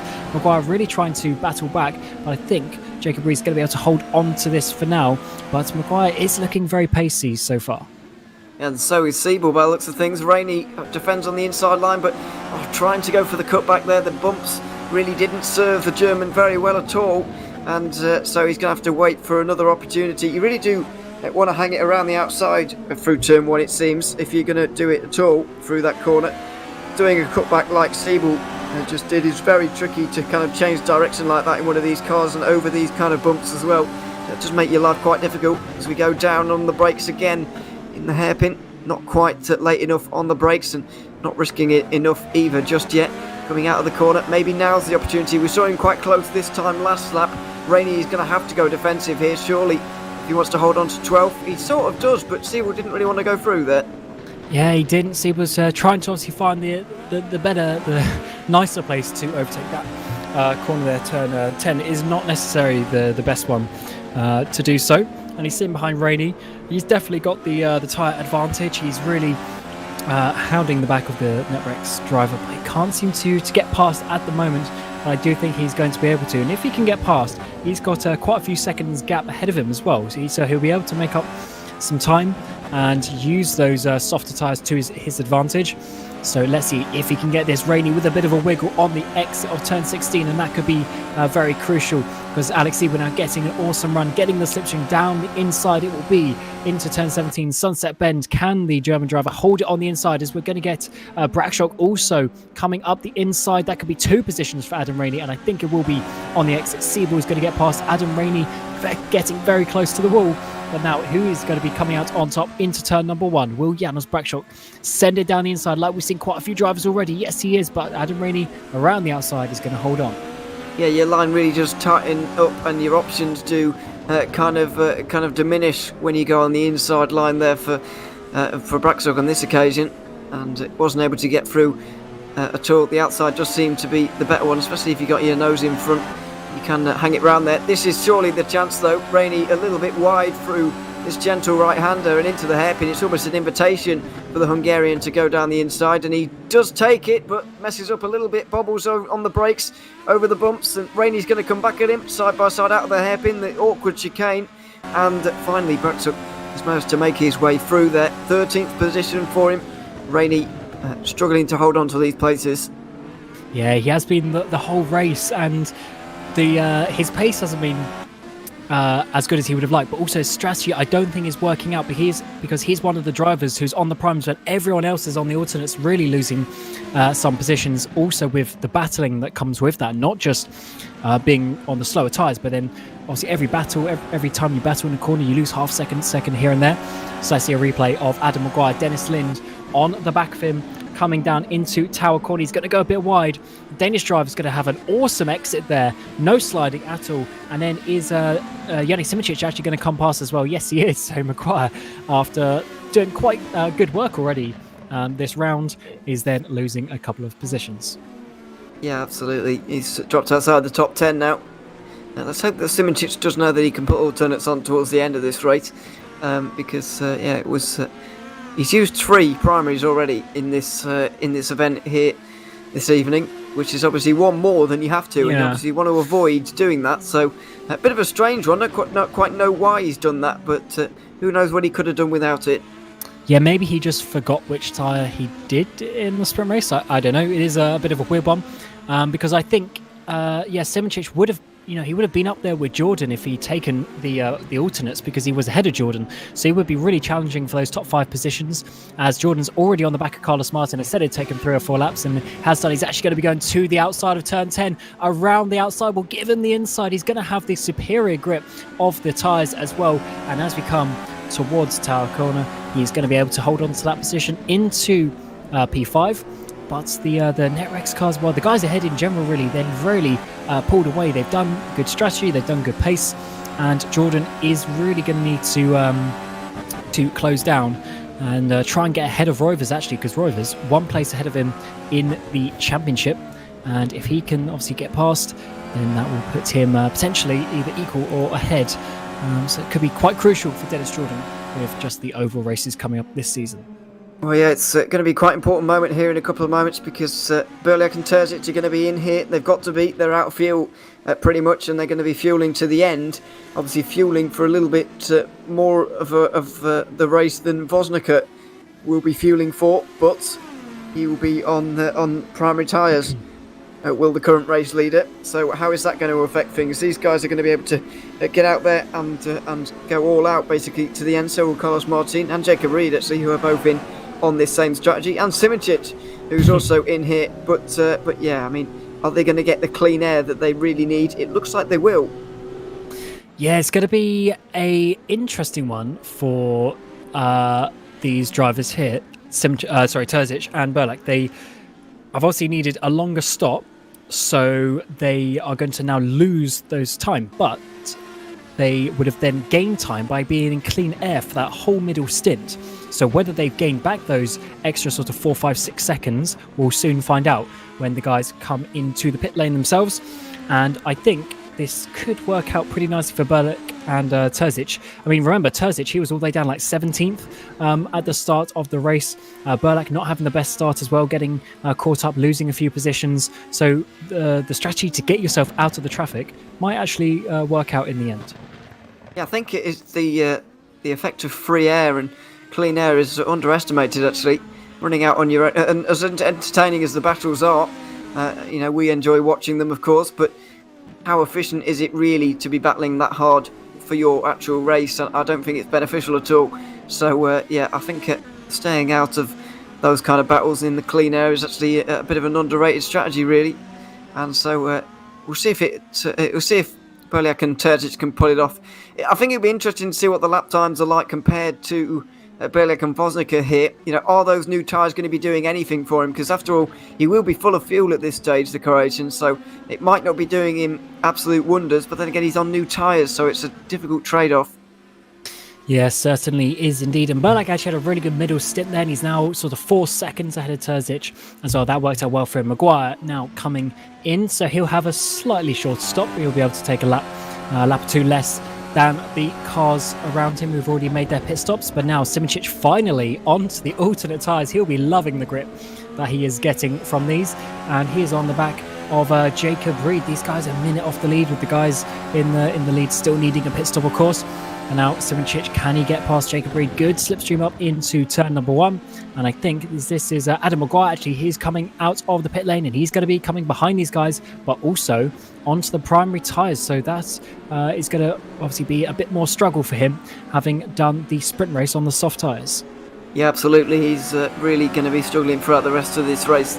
Reed and Simoncic are going to be absolutely going away from him. Simoncic finally has put on some red striped tyres, so he's he can use them. He's just decided not to so far.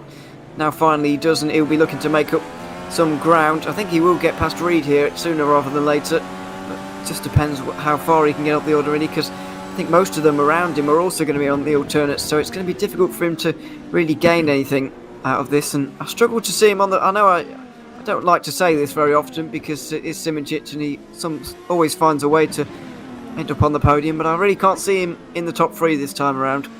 Yeah, not today. If you look at how far, he's sort of 15-20 seconds behind the likes of Berlak and Terzic, and we even think Berlak and Terzic might be struggling to fight for the podium as well. So I don't think it's going to work out for the Slovenian today, as Jordan and Costa are coming into the pit lane as we get to 10 laps to go in the race.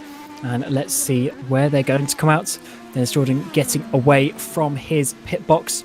Was that? Yeah, that's Berlak going past. There's Terzic going past as well. So Jordan actually didn't have as short a final stop compared. So he would have only gained a couple of seconds there, but he still needs to do some work to be able to catch up to the back of them. But he's now got some clean air, and with some fresh tyres, he should be able to maybe catch up to Terzic. Whether he'll be able to get to the likes of Berlak, we will still need to wait and see. Yeah, we'll see really on how that. There are only 9 laps remaining, so there's not much time remaining for everything to change here. These things do tend to take a while, so we'll see. But Simoncic certainly is going to be getting through on Reed here for sooner rather than later from our money. Down the inside into the hairpin. It's a little bit on the rear end of the brakes there, struggling to get it stopped.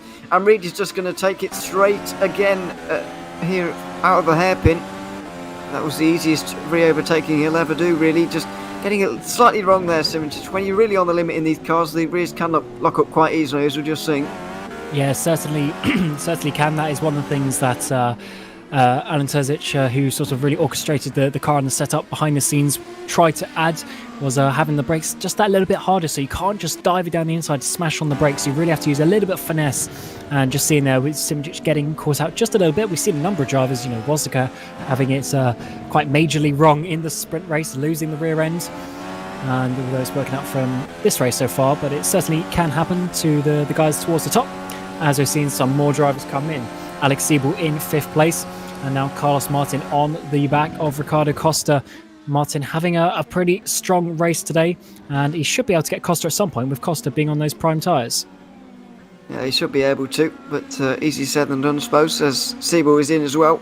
Only, 4 cars left to come in towards the front anyway, and we pretty much know when that's going to be as through turn 1 they go. It's either going to be this lap or next lap for Vosnica and Roivers, and then probably lap 24 for Lyndon Braxock, but really not a lot of fuel going into those cars, so they are going to come out with a fairly big lead. Yeah, this is what we saw Roivers do last week, and it actually worked out really well, having such a short final pit stop, because they have also got their clean air now, because they got themselves into the lead with the first pit stop. They've got the clean air now, and then they can have a shorter final pit stop as well. So they should be gaining an extra maybe 5 or so seconds there, and that could work out really well for them. And they might even be coming in at the end of this, or maybe the next lap. As we come to Simoncic still trying to get past Jacob Reed, and after that little bit of mistake, still has to sit behind the Valet eSports driver. Yeah, I'm surprised it's taking this long, I've got to say, but Carlos Martini is not going to take very long over this move, I wouldn't imagine.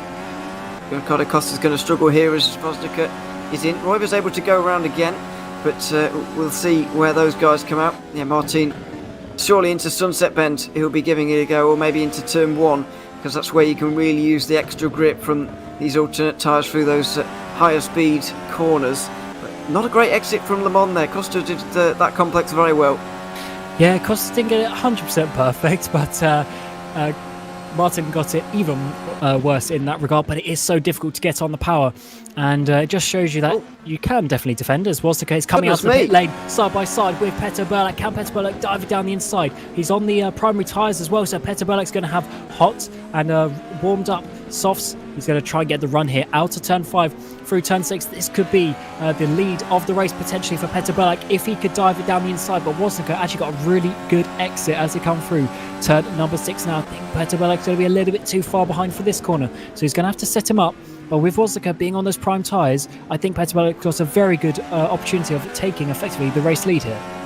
Well, this is a lot closer than I was expecting. I thought Wozniacki's pit stop was going to be a lot shorter and would have a couple of seconds to play with, but he really doesn't, and he's going to have to defend on cold tyres pretty much, and he can't.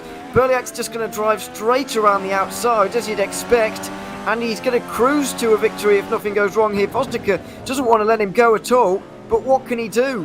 He's got no margin over these guys on the prime tyres, basically. Burlak is going to be taking the race lead here, no problem at all. That is a big surprise.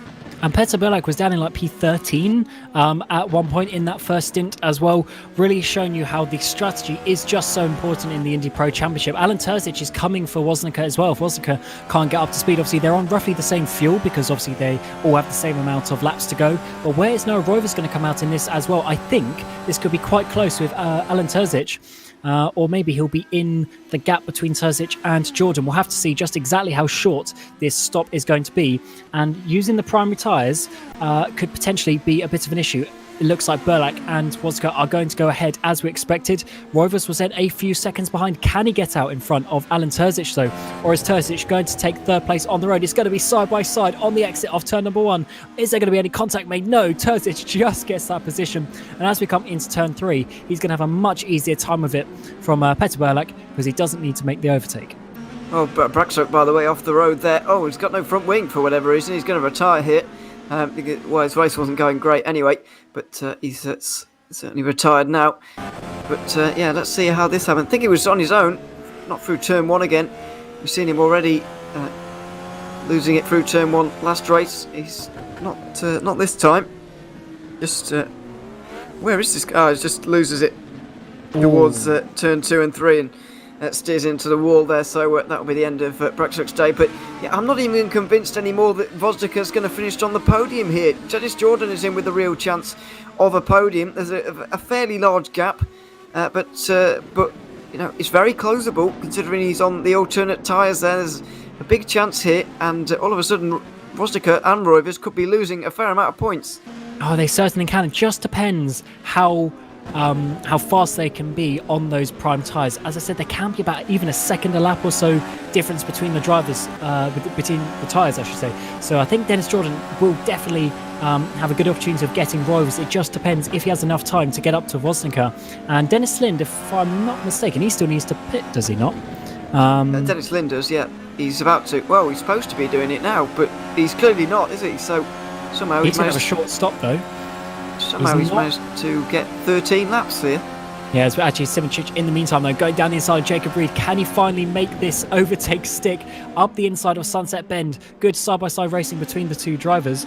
And unfortunately, lost the picture there. But we'll try and get that back as quickly as we can to see exactly how that is going to go. But I've got the pictures back now. And yeah, Simonchich gets past. But there's been a crash in the meantime. And someone has been able to hit the wall. Yes, I'm not quite sure who it is. Costa, it is Costa on the prime tyres there, and he's got it back to the pit lane. Well, he hasn't got him back to the pit lane, but he's gone back to the garage. A second DNF in a row in terms of feature races for him. Looks like this was completely on his own here into turn number 1. Did he? Oh, inside wall again. That inside wall is really not his best friend, and that was a very good lord, there's not much of that car actually remaining anymore, so you can see exactly why he's out of the race. Yeah, I don't think he's going to be too happy with that. I should say, hit it well. The first time he didn't quite hit it, but the second time definitely hitting the inside there. Ricardo Costa is going to be adding to the DNF list, as we also lost Adam Maguire and Jans Brakshock in the last couple of laps as well. But to this battle at the front, Jan Wozka, he is struggling to stay with Peter Burlak. Dennis Lynch surely must be coming into the pit lane this lap. He's going to have a very short pit stop, but he is, I would say, going to be behind obviously Dennis Jordan. But can he get out in front of Carlos Martin? Because that would be a rather interesting one for him, as Dennis Lynch comes in now, and he will be having, as I say, such a short final pit stop that he's going to be basically changing tyres and then going. And hopefully for him, although that looks a little bit longer than what I was expecting, is he going to be able to get out ahead of Carlos Martin? I think they're just going to be able to get ahead of him. Well, not just be able to get ahead of him, they're miles in front here. So's Jacob Reed.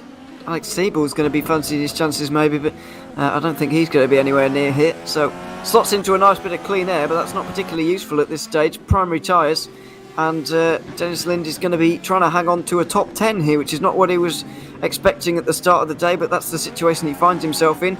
As Noah Rivers, hang on to it, because there's points at stake here. Dennis Jordan right behind him. These two were separated by 1 point heading into this race, and so quite an important battle coming up now.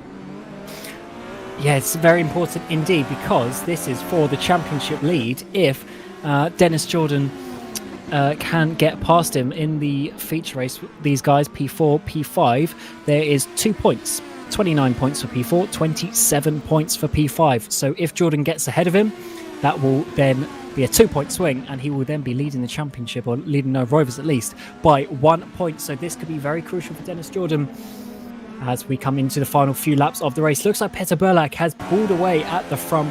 Looks like he could potentially hold on for the victory, but I think Dennis Jordan, if he does get past Noah Rovers, might be able to then challenge Alan Terzic, because Terzic has dropped off the back of Wozniacki by a few seconds as well. Yeah, he has, but I'm not seeing the primaries falling away or the alternates driving quite as quickly as I thought they were going to. The leading gap was about 3 seconds, but Terzic is not closing on Wozniacki anywhere near as quickly as I thought he was going to. And I'm not quite sure why at this point. Rovers is sticking with Terzic and Jordan quite well as well, despite being on the primaries. As off the road, it's a lap car, thankfully. But well, I'm not seeing the gap that between these two tyres that I thought was going to be there. And Terzic has really, slowed down here a bit as well. He's lost some more time, and I think Dennis Jordan could realistically get on the podium here. He's still got 4 laps, including this one, to be able to get that position. And no Rovers there on those harder tyres is going to be quite difficult for him to defend, actually. So let's see what Dennis Jordan can do as we come up to turn 10 for another time. And it looks like he really needs to set up the Dutch driver here. And Rovers struggling with the rear end there. Dennis Jordan's going to have a bit of a look here down into Tower Corner, but he just backs out of that one, knowing that there's a better opportunity just coming up. He doesn't want a penalty, certainly. Doesn't want to clash with Rovers at all, so sensibly backs out, really. But when is the next opportunity going to be for him? I think he's going to have time to do this. 3 laps remaining and at the line, and that should be more than enough for Jordan to at least make an attempt. But Rovers is driving well at the moment. It's fast in all the right areas to make sure that Jordan is having a most difficult day as possible. But might not be enough. Even so, into Sunset Bend, we've seen turn 1 be a better overtaking opportunity, though bizarrely, just not something we often see. But it has been so far. Doesn't look like Jordan's going to be close enough this time, though. Yeah, he's certainly building up, though, isn't he? And as it stands, there's only going to be 8 points between Rovers, Jordan, Burlak and Wozniacki at the top of the championship. So these points are all so crucial. Dennis Jordan now getting a bit of a run to the outside of turn 3. He's going to be just pushed off a little bit there. Can he hold it on the track? Yes, he can. But he's going to lose a good second or so there that he's going to have to now gain back to try and make another overtake. But that was, to be honest, that was a bit of a risky place to try it. And just needs to regroup. A slightly risky place to try it, but was he given enough room by Rovers there? It was very, very marginal, of course, but was he given enough room? He just had to take to the grass briefly, and obviously lost a bit of ground because of it. So, yeah, that's a very, very, very close moment between the two rivals, and maybe too close, some people would say. And Sebring now on the back of another Valet eSports. Valet eSports actually have a really good race here in Sebring with Martin and Reed, but it's Martin's opportunity now to defend from Sebring. Sebring getting past Reed, but it was a quite difficult overtake actually. And Martin on the same tyre, same strategy. They pit at the same time as the two Valet eSports cars. And Sebring now is going to be trying to get past the Spaniard as he comes out of Tower Corner up towards turn 14. And he's got a few laps to try this. So as long as he can get a good exit out of the turn 16 onto the Allman Straight, he might just have an opportunity because he looks like he can stay close, but also very close indeed. This could be the championship lead coming the way of Dennis Jordan down the inside of Sunset Bend. We know Rovers is a very fair racer and he leaves in the room. Dennis Jordan gets the position and also the lead in the championship if it was to finish this way. Yeah, from 3 points behind to 1 point in front on the road and 2 laps to go, so there's even an opportunity for him to get Terzic here because Terzic is not driving as well as I thought he was going to. Sebring and Martin now battling away, and Sebring finally sixth. Goodness knows what he could have done if he'd have used 2 alternate sets in this race rather than just the one. He might well have been involved with the top 5 we can see at the moment. Yeah, so Sebring there, bit of a shame for him with the tyre strategy. He would have definitely been able to fight up here with the likes of Dennis Jordan, but it's actually just Dennis Jordan on his own with how it has worked out today. Jordan winning the sprint race, getting a pole position. He's certainly been one of the fastest drivers here today. And let's see, is he able to get Alan Terzic for this podium position? It would be a very good result for him in the championship. It'll be very close to maximum points that he can get, obviously, with if he won both races. But I think third place is a realistic opportunity, and if he is very quick, might be able to get Jay Woz on the final lap. If Woz starts struggling on those tyres, he's only just up the road. Alan Terzic going wide, and he's really giving Jordan more hope that he can get this position. Yeah, Vosnica does seem to be struggling that little bit. Burlick absolutely away with this race win at the moment, as long as he keeps it on the road, but Vosnica's starting to fall back into the clutches of Terzic. You can see that it's not particularly because Terzic is driving any better, really, because Jordan's catching him and Roivers is not being left behind greatly either. So Vosnica's just seemingly falling away here as Jordan's coming to the fore as well. Could he even end up in second after all of this? It seems unlikely given the gaps we have right now, but you never know. Jordan is not going to give up till the end, you suspect. So it's going to be a fight here. Could it be on the podium for him?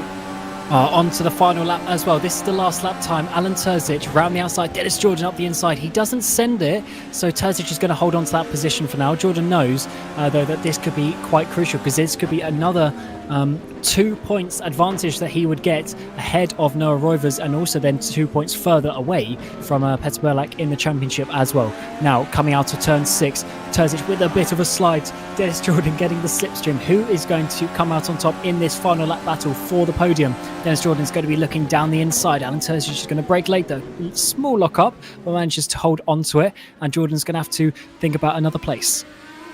Yeah, I don't think that would have been the best place to do it anyway, considering how many people we've seen getting things wrong on the brakes into the hairpin. Maybe into the final turn is going to be his best opportunity, really, or the best opportunity left, because turn 1 is not going to be an option for him anymore. It's only about half a lap to go, so how badly does he really want these points? How badly does he need these points? It's another couple that he could add to the tally, so we'll wait and see how risky he's going to play this one, because he has got the lead right now, but how does he want to extend that lead over over everybody? Really, it seems that he does, but Terzic has done Le Mans very well indeed. I don't think there's going to be a chance here for Jordan. Oh, but Terzic getting the wiggle on coming out of turn 16. Is it going to be enough to hold on to that position? I think it might just be, unless we see an absolute send down the inside. But up front, we cannot forget Peter Berlak, because he has done an extremely good race, perfect strategy, amazing speed, and able to take the victory in the feature race, which could be so important for his championship aspirations as well. Jan Wosika recovering after a couple of difficult races, getting that second place. Alan Terzic holding on to third place for the second race in a row, getting on the podium from a pretty low starting position. So that just shows you the speed that a man can have. Noah Roivers getting that fifth place, losing the championship lead to Dennis Jordan. Sebring in his first race this season in sixth place, and then the two Valet eSports drivers in seventh and eighth. They'll be pretty happy with that. Dennis Lynn struggling a bit this race, and Alex Siebel in his first laps in the car during the races today getting 10th place. Yeah, he's still very consistent and still always finishes these races, even despite the fact he's not driven this one very much. I think he was 13th in the sprint race as well. So, yeah, a couple of good performances there from Sebring, who is still very good, even though this is not a conventional car by any stretch of the imagination. But yeah, there we are. Another good race at Sebring. That's it for the circuit racing. It's off to the ovals coming next, and we've got our championship finally poised, heading into that one. Very much looking forward to it. Set up very, very nicely indeed by the 6 great races we had at the circuits.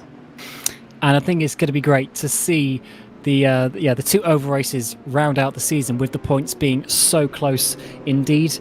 A couple of weeks time we've got the first oval, which is Apple Valley. That will just have the normal feature race points, so 35 points for a win. But then the Indy 300 will have 50 points for the win. So there's still 85 points left up for grabs. And I think it's really anyone's game, and it's going to be a really close fight towards the end of this season. Yeah, it absolutely is. And I don't often see, I don't think I've ever seen, other than IndyPro Season 1, a championship finale at Indianapolis for an Indy 300 or an Indy 500, kind of whatever you want to call it, however long the race is. So yeah, it's something a little bit different, and so it should be good. Peter though, race winner in that one, fairly comfortable in the final stint, but it was anything but to start off with, I suppose. Vosnica and Terzic running out the podium. Dennis Jordan moves into the championship lead ahead of Noah Roivers, who was 5th. Then Jone Simoncic, Carlos Martin and Jacob Reed both follow eSports cars 7th and 8th. Dennis Lind and Alex Sebring rounding out the top 10. Yes, certainly a good race for those drivers indeed, and you'll see all these drivers get points, by the way, or everyone who finished at least, all the way down to P30 getting points for those drivers, so still plenty of places to fight for. But now hopefully we'll get a bit of a chat with Peter Berlak, race winner there in the feature race, also having just generally a bit of a strong weekend as well, and looking to be in a very good place in the championship. So Peter, how was that race for you? That was surprising, at least the feature race, because there was at least 3-4 people that were supposed to do the same strategy like me, but they pitted 3 laps later and I undercut them, so I don't know what that was about. But I'll happily take it because I didn't have much luck in feature races, so I guess this is a welcoming return. Well, yeah, certainly, and that race was also pretty good for you in the championship as well. So in terms of that, you're still able to fight for it. How confident are you going into the 2 oval races?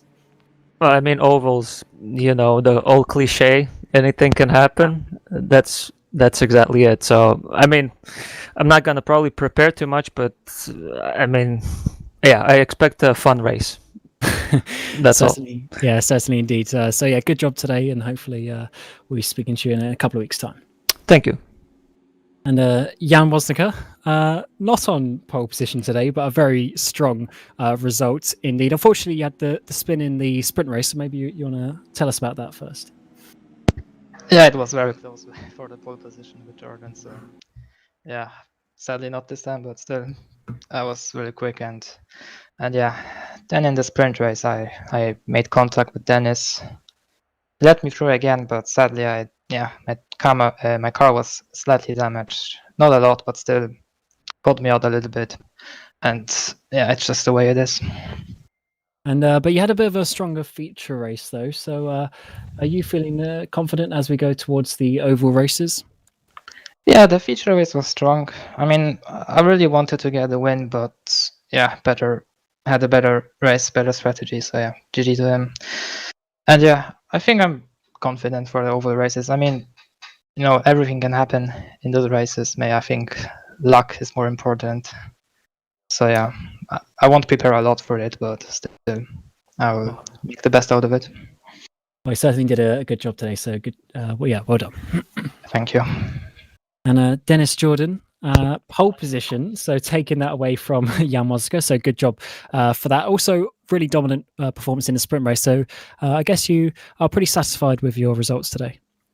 Yeah, for sure. That were good points. Obviously, race 1 was a bit lucky because I think Dennis tangled with Jan behind me. I don't know. I just saw it in the mirror. So after that, I had a big gap and could just control the tires, which makes it a lot easier because you really need to take care of them. So yeah. Were you feeling quite comfortable then today? Because Jan's obviously been getting those pole positions so far, but you seem to have some good pace today. Well, yeah. I mean, obviously, we just had a big race here yesterday. So I mean, we have done a lot of laps on this track in the last few weeks. So it wasn't really, it was kind of easy to adapt. I guess that maybe was a bit of an advantage compared to some others that didn't race yesterday. So yeah, that helped a bit.